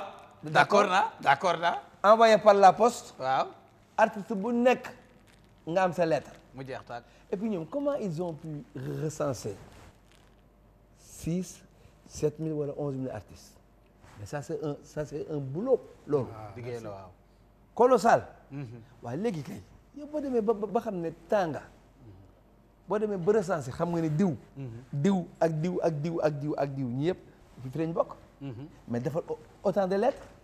nga envoyé comme ça ku ñëw ne la yëguma nga ne ko réglé c'est tout. d'accord alors Gomes après dinañ ñëw proposition là nga may ma 2 minutes lii c'est une proposition d'un sociétaire. ok defe naa loolu mooy yoon. si tu vois que lii peut-être agul ba foofu. yow yéen ñu yëbal ñu défendre seen intérêt. proposition bi dañ koy jël ñu bind ko. d'accord am nañu léegi mais 6000 artistes. may ma foofu il faut ma tontu. 6000 artistes mooy 6774 artistes bu ñu fekk ñun bi ñuy jël SODAV. maanaam ñi am carte. ñi am carte. waaw na leer. mooy ñi am carte BSDA. BSDA fa laay jógee. tu as 6700 et quelques membres yu yor seen carte ils sont automatiquement membres de la SODAV. lu lan laa waxoon sànq 6000 et quelques membres yooyu c'était des membres du BSDA ay auteurs rek la ñu woon.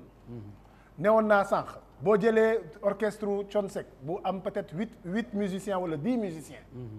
bu ñuy ñëwee SODAV pour enregistrer wu pour am seen carte ce n'est plus Thione Seck c'est Thione Seck et 10 musiciens. ok bokkatul. c'est ça le problème. c'est-à-dire que gars yi dañuy fàttali que depuis ñu ngi recensé depuis le 16 octobre le 14 octobre 2016. donc lan moo leen ci jaaxal que comédiens yi bokkuñu woon ci parce que problème mu musicien yi. day jàpp ne daal SODAV musique la quoi. tey on a les comédiens on a les danseurs. on a les arts mais tout artistes interprètes yi on a les producteurs. ñooñu ñëpp c'est de nouveaux adhérents yu ñëw par masse boo jëlee benn ballet de danse benn ballet africain c'est des 30-40 personnes yu ñëw xam ne bokkuñu woon BSDA.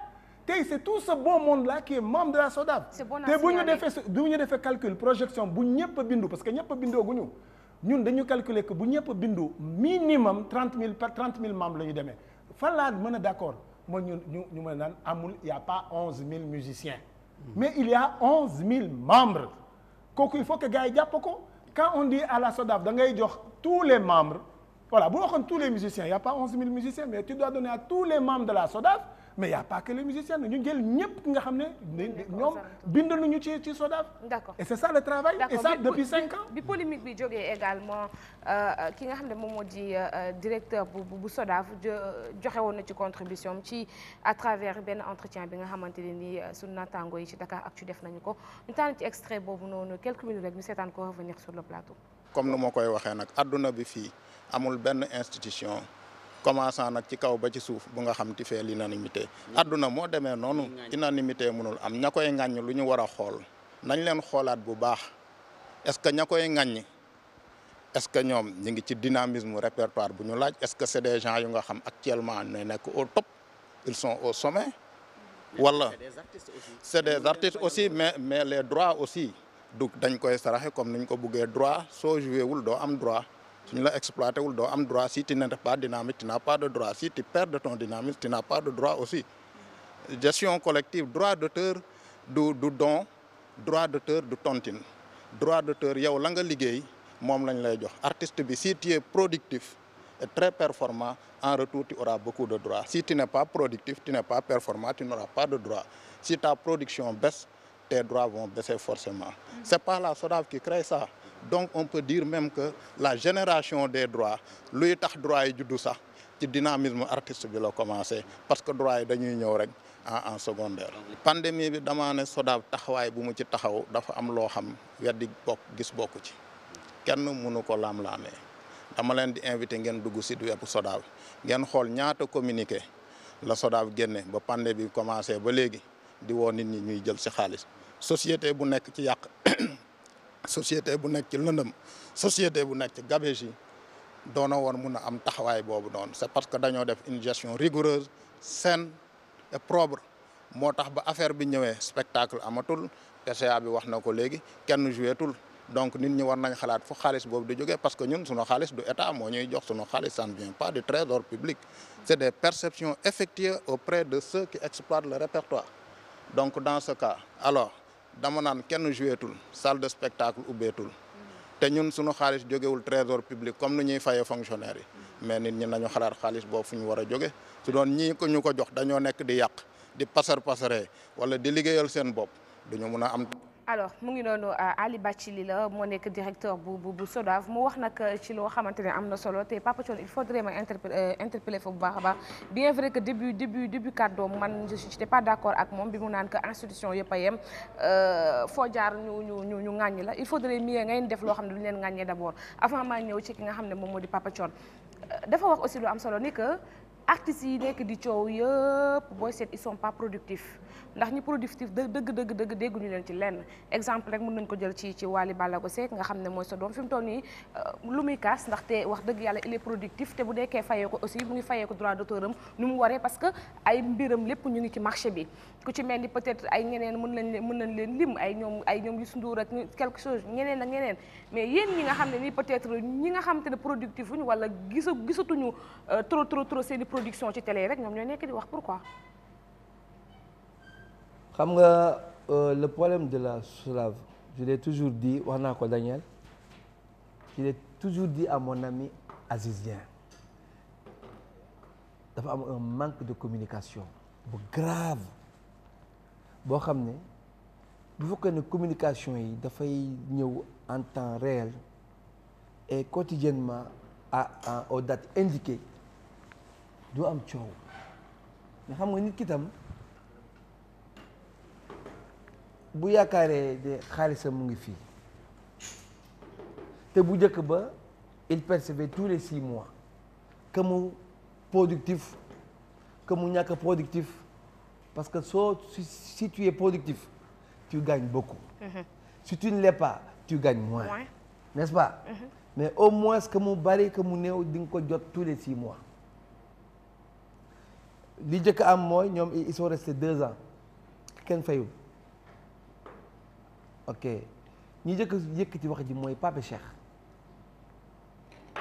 alors li mu wax ni mën naa comprendre benn partie parce que moom nit ku baax la et c'est un responsable sincèrement nit ku baax la c'est un responsable et xam naa ne fii ñu ko teg nii directeur bi mu nekk mérité na ko te il est très discret bokkul nag mais ma ñëwaat ci rek moom il n'est pas le frère de Youssou Ndour santul Ndour tu comprends. bokk na fekkee ma ci boole wala bokk ci. non moom bokkul fekkee ma ci boole. alors ma fille. on revient rek. naanu. wala on revient rek ci ah moom. santul Ndour. santul Ndour. comme mon ami Daniel Gomes. mais santul Ndour. tu comprends. comprends naa li muy wax mais c'est un problème de communication gis nga manque de communication bokk na ki li indi 2e guerre mondiale la communication elle est importante ci société bu mel ni SODAV nga xam ne da ngay gérer n'importe quelle façon d'artiste am na artistes yoo xam ne dañuy faral di tux seeni bon ba ëllëg xëy suba di wax n'importe quoi am na ñoo xam ne ils sont lucides xam nañu fi ñuy teg seen tànk te lu ñu la wax dëggali ci ñoom am na ñoo xam ne fëkk moo leen di yóbbu am na ñoo xam ne ils ne comprennent pas comme ni ko da ngay waxee loolu yëpp nag boo ko boolee non il faut que ngay communiquer d'accord ñoom ñuy jot la communication. alors il faut que ñuy communiquer mais communication bi également il faut que mu nekk vice versa du rek artistes yi nga xamante ne nii peut-être gëj nañoo produire ñoom ñooy génn di wax ñi nga xam ne aussi fës nañu loolu macha allah ñoom Wally ay ñoom Pape Diouf ñi nga xam ne tey jii bu leen BSD bu leen SODAV joxe ñu ngi am bu leen joxul ñu ngi am terewul ñoom aussi war nañoo mën a génn wane seen bopp pour que peut-être retard yi nga suggéré léegi bañ a amati. pourquoi ñoom duñu bokk. ku mel ni un Wally ku mel ni un Pape Diouf ñoom il vient de démarrer. ay xale lañu dëgg la ils sont productifs. mais ñàkkul ñoom li seen xel jàpp. ak la ñuy dàqi. bokkul ak ñi nga xam ne nii ci SODAV bi rek lañ ko kal. aussi itam. il faut appeler un chat un chat. xam nga xam nga bu ñëpp yemoon mu am ñu gën seen cër. mais je redis que je l'ai dit à Aziz Dieng wax naa ko Daniel Gomes mi ma jàkkaar loolu SODAV dañu am problème de communication. communication il faut qu'il communique il faut que ñuy envoyer ay lettres ñuy expliquer comme ñoom am nañu ay moyens d'onde yoo xam ne fu ñu dem di waxu artistes yi leer dama ne bu ñu ñëwoon fii. ne ñu dañu bëgg benn tranche pour parler aux artistes. bu doon jar 1000 francs. ba da ngeen leen ko wàññil. loolu am na parce que borom kër gi ci boppam. moo jëmmaloon artiste. ak feneen ak feneen. non man sax membre SODAV la. waaw Papa Thione balaa maa dem. maa la ko tey bien sûr Papa Thione yow fayoo ko dara. Papa Thione balaa maa dem ku fayeekuwul Papa Thione balaa maa dem si Gomez dama bëggoon juste nga répondre ma en 30 secondes comme par exemple Gomez mu ngi jiite AMS kuréel yi bëri nañu yow ban kuréel nga bokk wala yow da ngay jël média bi rek di wax rek. non man je suis membre de la SODAV. même si c'est indirectement. parce que man j'ai ma carte.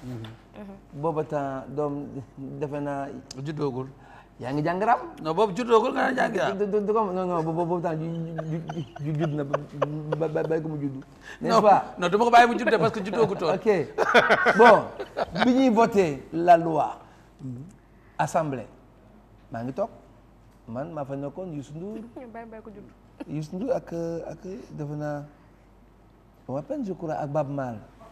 est-ce que amul woon Coumba Gawlo nag juste en tout cas laal maa ngi foon man Ismaël Lo. Omar Pène ak Youssou Ndour. ok bon jour boobu ndeysaan ndem si yàlla la Latif Gueye moo nekkoon président de séance.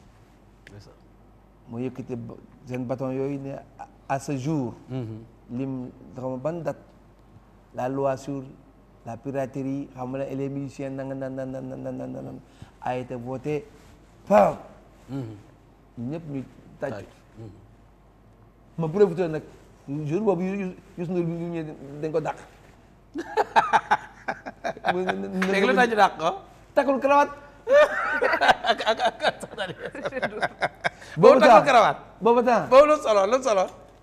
boobu temps lu mu soloon xaw ma genre c'est am daal lu ma sol daal loolu xam daal xam nga assemblée nationale nekk nag man jour boobu la xam waaw. pour nga siéger nga sol veste nii ak chemise nii. comme nii ma def nii non comme ni nga def nii. il faut nga teg ci cravate. dañ lay génne loolu Ablaye Wade ko fa dindi. dañ lay génne. ndeysaan ma ne ko mais fils mais affaire bi nu mu demee yow du taxaw karawaat.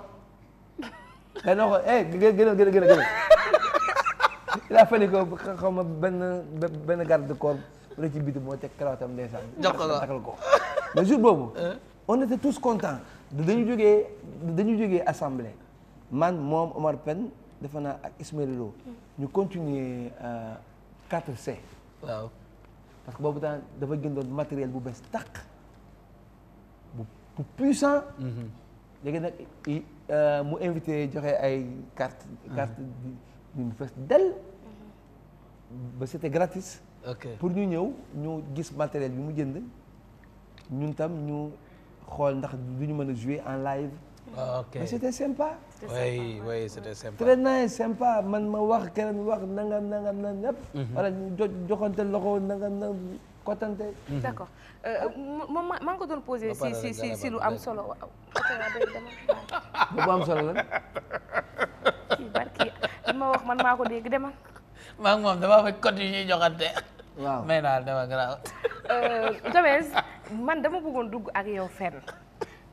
C'est vrai que sànq ba tey ñu ngi woon ci SODAV mais également da nga jiite AMS te ñëpp xam ne que également liggéeyam daanaka moo fi jiitu te liggéeyam am na solo mais après dafa am ay entités yu yees yoo xam ne juddu na te dafa xaw a bari trop ay AIM ay OMART ay RESU bu Baba Amdi je pense gis nañ fii ay kuréel yu bëri yu nga xamante ni juddu nañ te ñëpp booy seet même cause la ñuy plaider te pourtant ñoom ñëpp dañu dispersé est-ce que aussi jotul yéen pour que peut-être culture gën leen a respecté gën leen a wen ngeen jéem a xool naka ngeen di mën a globaliser seen bopp mu nekk benn say ngeen mën a am benn xeex bu ngeen di def warta mën a nekk. d'accord dama jóge toujours ci Thione Seck d'abord.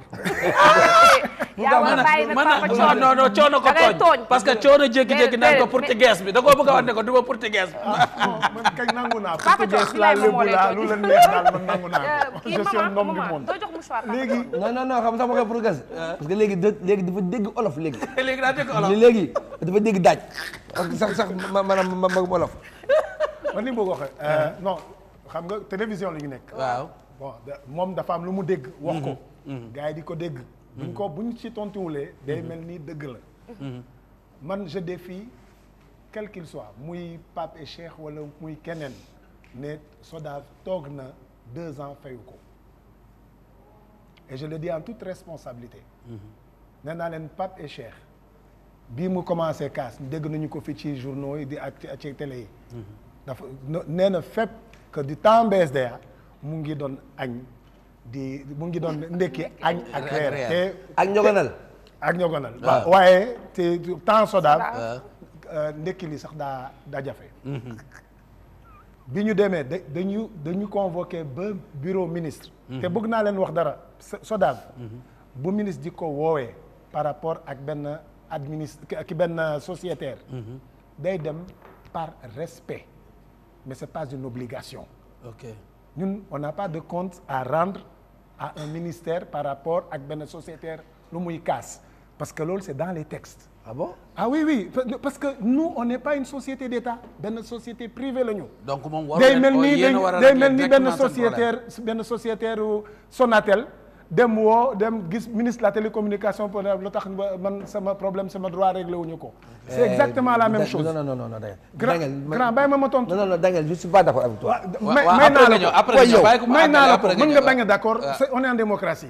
on est en démocratie mën nga bañ a d'accord mais texte fa am te texte dañ ko war a topp c'est ça bu dee d'accord ñu ci texte yi à ce moment on provoque une assemblée générale extraordinaire ñu changer texte yi. loolu mooy yoon loolu la ñu bind loolu la ñu signé. c'est que léegi non ma pare grand. may ko Pape Thione may ko mu daane. bàyyi ma daane ma ne. non mënuloo comparer affaire Sonatel ak affaire koo xam ne lii affaire droit d'auteur la. société c'est pas comparable. waaw non mais yow est-ce que dégg nga li wax moom. dégg naa baax lu mu wax c'est pas comparable. waaw léegi bàyyi mais société privée la. société privée da yoon texte yi dañ la may toutes tes interventions mun nga sax tëb ministre bi nga dem directement porter plainte au niveau du tribunal. texte yi ñoo ko wax il y a même des sanctions qui vont de 1 an à 5 ans de prison bind nañu ko. qui vont de 1 million à 5 millions d'amende.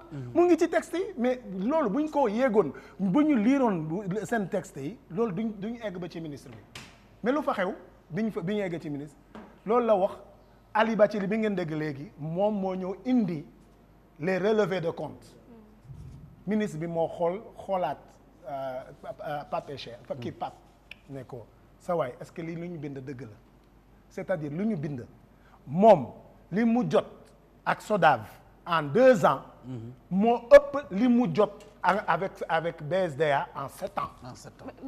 kon je veux dire que xamuloo léegi li ma ko wax fréquence bi peut-être fréquence bi la comprendrewul te loolu expliqué na ko.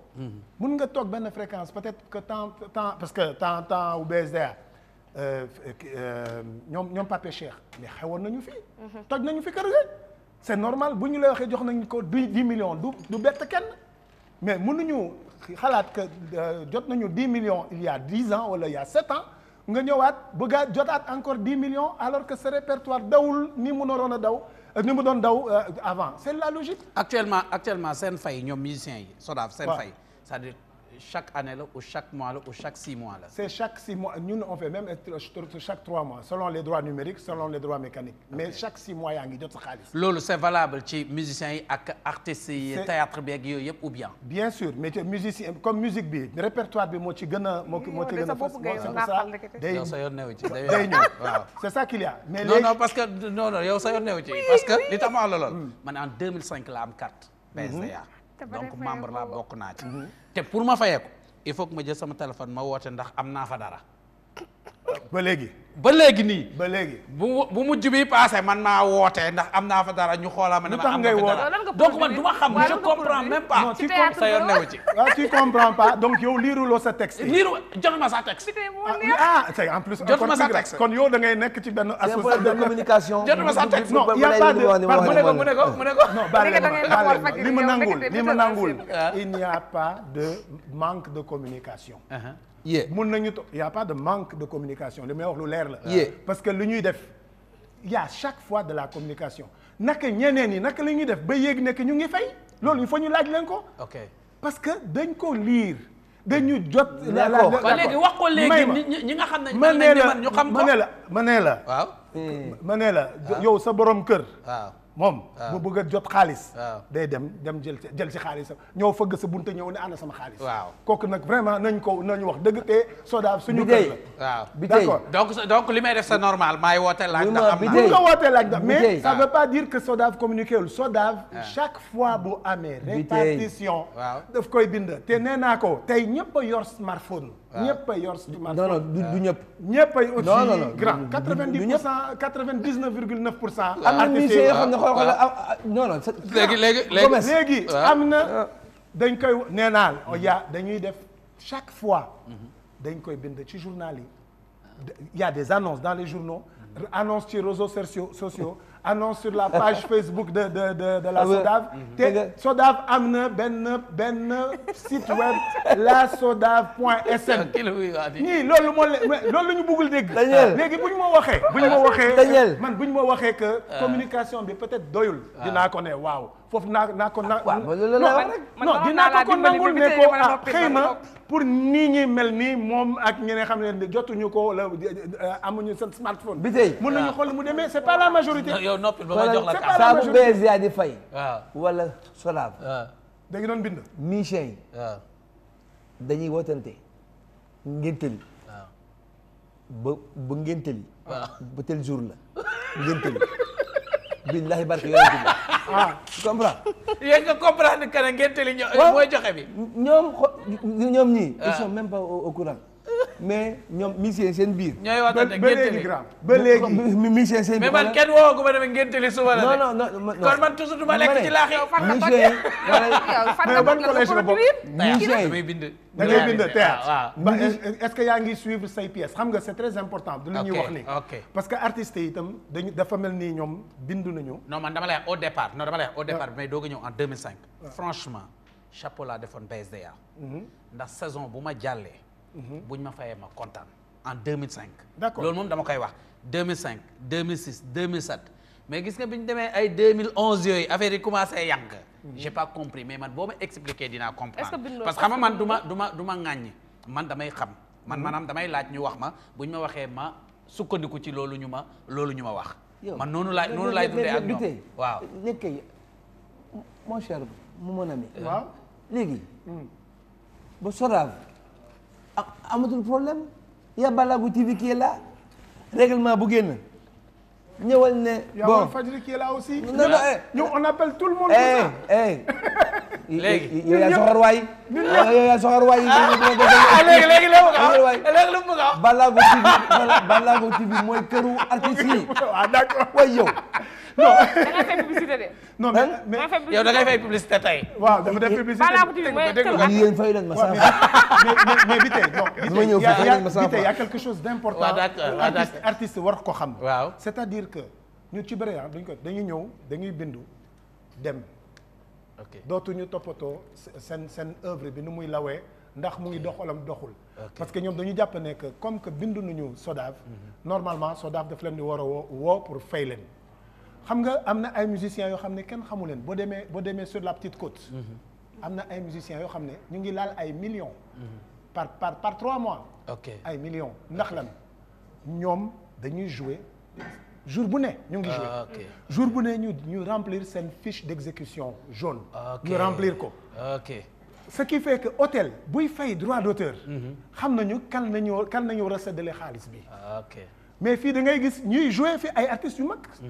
dañuy jouer ay Just For You jouer ay Pullman. mais du ñu mus a bind seen exécution. bu boobaa lu fa xew bés bu Pullman fayee Sodav. bu ko joxee 10 millions. ci kayit yi ñu déclaré mooy ñi nga xam ne ñoo bind seen droit d'exécution. ce qui fait con bu ñëwee bu fa jouer te bindul. mais kan lañuy jox xaalis bi. mais yéen am ngeen beneen mbir bu ngeen di def. man des fois dama doon gis ci soirée yi. par exemple seeni élément. wuy ko. man xam nga je rejoins Papa Thione parce que mooy ci communication bi mu wax ba tey. am na artistes yoo xam ne xamuñu loolu. maintenant c'est votre devoir yéen nag ngeen def ay rencontres yoo xam ne da ngeen koy wax parce que xaalis bi ngay wax problème xaalis bi ngay wax c'était de bouche à oreille la ko ñu bari yëgee mais pas xaalis bi ngay wax ne nit ñi dañ ko yëg pardon non dama ne moom li mu wax BSDA moo doon def bouche à oreille vous n'avez pas compris xaalis bu njëkk ba lay wax non li ko wax sax nee naa leen c'est pas de bouche non je du ma ko nangu c'est pas du bouche à oreille il y a une communication à chaque répartition bu ne jamais SODAV musul séddale xaalis te deful communication. non weddiwuñ loolu de dañ ne est-ce que communication bi mu def. waaw maanaam matale na ko ni mu ko war a matalee. foofu la ñuy wax mais moo tax ma ne la nangu naa que ku mel ni Thione wala ku nekk beneen sociétaire. ñëw en tant que sociétaire. en tant que patron de la maison. ñëw toog ne. man daal indi naa leen idée boo xam ne est-ce que mën nañu améliorer suñu kër. d'accord naa si. d'accord kooku je suis d'accord mais duñ ko jël comme accusation. léegi bu ngeen di fay léegi ma ñëw ci fay bi léegi su ngeen di fay. damay gis ngeen di génne benn pourcentage. benn pourcentage. kii du la mere Aïcha. non maa ko nekkoon na noppi man maa ne ko fi ne dama ko téye. Aïcha bañ pare yokku ci. waaw ak impôt. loolu laay expliquer. mais loolu fu mu jëm c'est-à-dire. li nga xam ne artiste bi ñëw na pour ñu jox ko droit yam ba pare ci biir droit yam ñu teqaat ci xaw ma ban pourcentage la ñu wax xaw ma fan lay dugg 5% impôt donc. loolu fan lay dugg ñaata la dëgg. c'est pourquoi au fait. xam nga SODAV moo ngi bokk ci ce qu'on appelle la CISAC. ok CISAC mooy la confédération internationale des sociétés d'auteurs. ok CISAC sur le plan international. may na benn société pour mu dem dans les frais de fonctionnement ba 35%. 35% dégg naa fii que SODAV jël na fi ay 70% alors que ñun bi ñu ñëwee bi ñu jëlee leng yi BSDA mu ngi doon jël 77% de frais de fonctionnement loolu te dégguñu benn artiste di ko kaas. mais xamuñu ko parce que maa ngi la ko laaj xamuñu ko. xamuñu ko. manque d'information ba foofu laay rejoindre ay. bi tey de dafa mujj simi yéreem non nañu wax dëgg rek dama noppiloo nga c'est parce que xamuñu ko. man foofu laay rejoindre. soo paree joxaat la. déedéet ma ne la da ngaa simi sa mbubu journaliste daal di sol sa mbubu metteur en scène xaw ma réalisateur. pour lan waaw léegi xaaral. yow ngay def. mais bi tey foofu laay rejoindre Aïcha. xam nga tax ma rejoindre Aïcha. waaw waroo toog yow rek. di ne awma information. alors que sa kër la. sa kër la c'est la logique. ah oui. yow lu xew sa biir yow lu xew sa biir kër. doo toog rek ne yéeguma ko te fa nga dëkk man bu dee am na man lu may jaaxal damay dem sama biir kër xool lu fa xew. d'accord ak yow. man dama lay ne ñi ko détracté ñoom ñëpp ñi fa ñëw ñu fa teew ci Balago TV. yegg seewuñu SODAV pour demander des comptes à la SODAV yegg seewuñu foofu. ça loolu dëgg la dañu jékki-jékki rek génne ay seen feuille ñëw non communication c'est dans les deux sens nag xam nga. yow pour ñu mën a déggoo il faut ñu waxtaan. man d'accord naa li nga ma reproché d'accord naa ko c'est-à-dire naa sol sama daal ñëw ci sama kër ndax moom sama kër pour xam dafa xew je suis d'accord ak yow Aïcha léegi mën ngaa waxaat alors bul mer dégg nga moom xam na ne dina ma décoder par force man Papa Thione yow laay interpeller tuuti parce que gis naa ni ngay taxawee ngir mën a xeex mbir mi boo amee fulla voilà ma da ngay waxal waaw dëgg la man yow rek laay waxal yow rek laay waxal waaye lii damay ragal wax ji du mën a neex ndaxte yow nag Papa Thione wax dëgg yàlla jooyoo dara nag yaa ngi sant yàlla sa doom ji wàlla Balago Seck am na lu dul jeex macha allah. voilà yow nag. léegi yow lan ngay coow taxawal yow nag yow xool yow. génn nga course bi maanaam fas yi doon daw yëpp man ak yow ak bitey ak dangeel ak yow da ngaa daw xool ba génn course bi parce que man je parle pas de moi des artistes sont venus me voir pour wax seen li leen naqare ci Balago TV. mais yéen artistes ñoo la venir voir artistes yoo xam ne yu ci bëri kenn tegul seen production fenn. ça va pas non.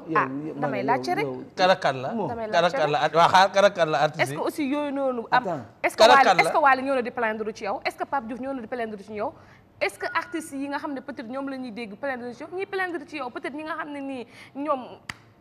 nañu xaar copie privée rek pour am ci dara gars yi bu ñu leen dégluwee ci téléphone bi ñu jox leen ci xaalis te ñu bàyyi coow bi. yow moom bu la Pape Cheikh déggee. Pape Cheikh Pape Cheikh dafa ko bëgg dama leen a bëgg. bu wax loolu. Papa Thione bu ma jaxasee ak ñoom Pape Cheikh. yaa ko wax léegi. yaa ko wax léegi. mais ma jaxase ñoom Papa Cheikh ñoo leen di kii. man waaw je parle pas de moi encore une fois mastataji lay war a sóori man maa ngi sant yàlla bu baax a baax a baax a baax je parle pas de moi je parle pas de moi dama koy bind avec un grand M mais dama ne j'ai pas le droit en tant qu'artiste en tant que sociétaire lay génn lay am biir SODAV am naa ci wàll maa ko liggéey ba ma koy liggéey ba SODAV amagul maa ko liggéey maa ko moom dama ci am pàcc donc bu ñu ñëwee ñoom di kaas seeni droit ne kontaanuñu ci ni SODAV ni muy doxee bu ma joxee ay explication yu tax ma ne leen su fekkee ni nii la je suis avec vous man j'ai été très clair. mais affaire bi dafay xaw a am contradiction trop bu fekkente ne peut-être man poste bi nga xam ne lire naa ko Abdou Latif Coulibaly ancien ministre de la culture xam la ne que moom il est vraiment satisfait du travail de la SODAV daal di glorifier liggéeyu SODAV tey. c'est comme si que ñun. loolu moom la concerné. mais moom aussi ay waxam ça compte parce qu'il a été ancien ministre. non moom loolu moom la concerné moom fa mu waxee ne moom il est satisfait la ay artistes. yi nga xam ne ñoom seen droit fa lay jógee ne ñoom ils ne sont pas contents. il faut connaître n'est-ce pas léegi. maa ngi ñëw ci yow maa ngi ñëw ci yow nga yaakaar ne yow maa ngi ñëw ci yow waaw. boo gisee man may benn nga dese fii de. waaw benn nga dese fii kay xam naa. soo gisee bi ma jëlee. quota nga may jox léegi. quota laa lay jox. Papa Cheikh. Idrissa Diop. ak Ndeye Mour. ak ñoom monsieur Dia. bëgguma lim na parce que du ma jàpp tur yi dama ne attention pour me équilibrer il faut que ma woo di inviter les membres du conseil d'administration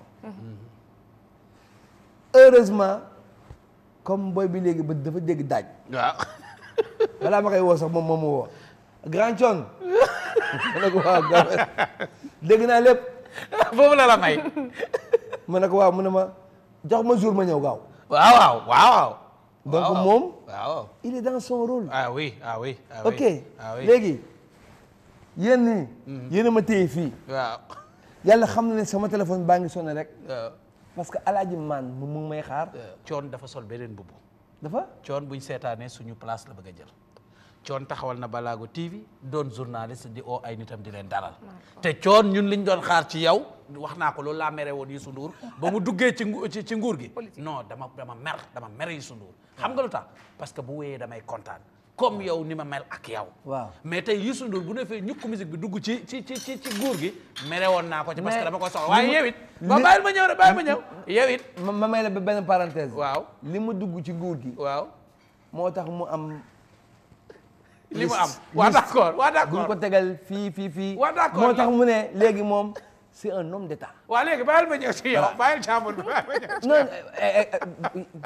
non regarde-moi ça ba soo ma nee bàyyil jàmbur bi kay. da lay jaxase Youssou Ndour mu ngi naan la non boo déggee ma ne bàyyil jàmbur bi juste sa rakk la yooyu comprendre nañ ko ay waay ngeen waaw oui ma léegi yow.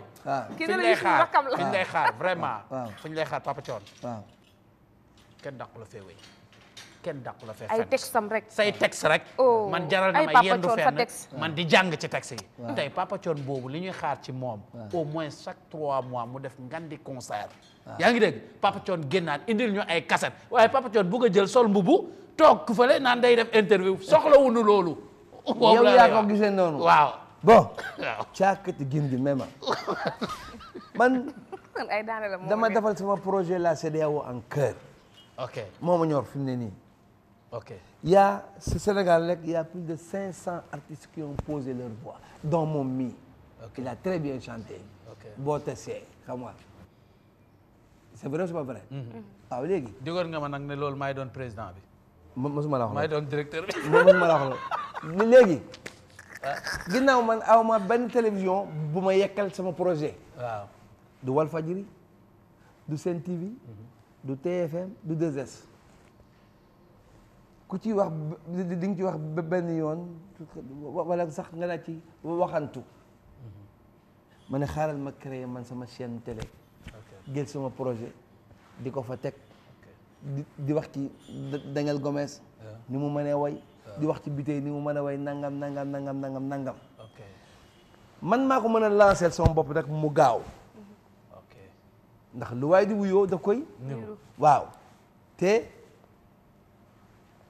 ma jël benn animateur mu def ko. ça va aller. mais ça va prendre du temps. ak man ma toogal sama bopp nag di ko def. je comprends. waaw léegi nag bés bu ñu déparé nag normalement. man dootuma ko def. non dañ la namm ci concert. waaw mais waaw. ku yaakaar ne Thione Seck bàyyi na way. waaw. noo xoolal dóor nga sa loxo ci ëkk. loolu leer na. ku yaakaar ne Thione Seck bàyyi na way. waaw. non dóor nga sa loxo ci ëkk Thione Seck. loolu maa ngi samay bagage yu baax. waaw Walf ñu ngi ñuy wax ne léegi ñu jël seen bagage. waaw maa ngi samay bagage yu baax yoo xam ne. maa ko ne rip rek naj tey. waaw d'accord. d'accord. léegi nag.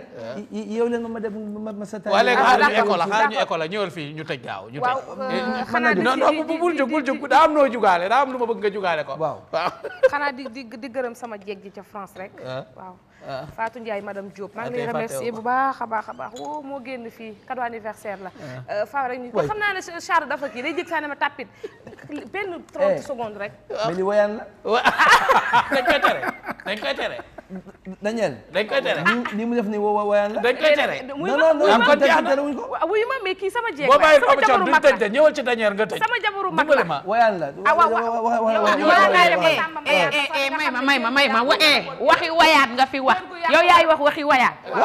yow ministre ba ñëwul sa kër nga génne sa facture jox. teg sa gin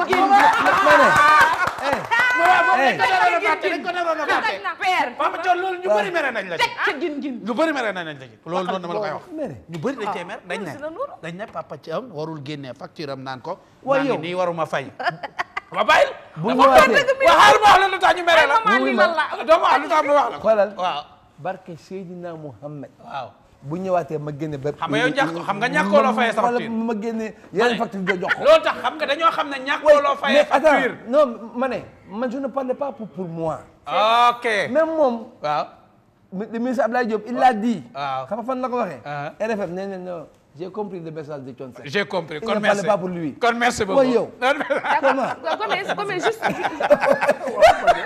Gomes juste rek 30 secondes lan moo tax ñu koy waxatee SODAV du jàppale artistes yi nga xam ne ñu ci bëri seen mujjante dañuy am ay feebar yu métti ba leen di kettal pourquoi. c'est une affirmation. affirmé wu ma de dama ne rek. dana laaj lan moo tax du leen jàppale. SODAV dafa am ce qu'on appelle un fonds social. ok. mais xanaa fonds social boobu noonu entre communication bi war. non mais ban artiste moo ne SODAV jàppale wu ko parce que je préfère que ça aille dans le sens là. Fonds social ça fait partie dafa am dafa bokk ci dans la loi même. sur le droit d'auteur 8,5%. donc kooku c'est benn. 100 millions non xam nga gars yi bu ñu waxee 100 millions. day mel noonu ça représente mais pourcentage la. bu répartition yi. yéegee waaw bu yéegee. pourcentage bi bu wàccee dina wàcc. et c'est en fonction des dossiers qu'on reçoit ci loolu la ñuy dimbali ñu. mais SODAV dimbali ñu ci bëri. te xam nga non Thione xam nga yaa ngi lekk. non réponds à ma question. xoolal c'est Balago TV oui ma réponds à ma question. non c'est pas Balago TV de Walf la. non oui ma. xaar ko wuy ma Balago TV xaar ko ba mu ñëw sa Balago TV nga posé ko question.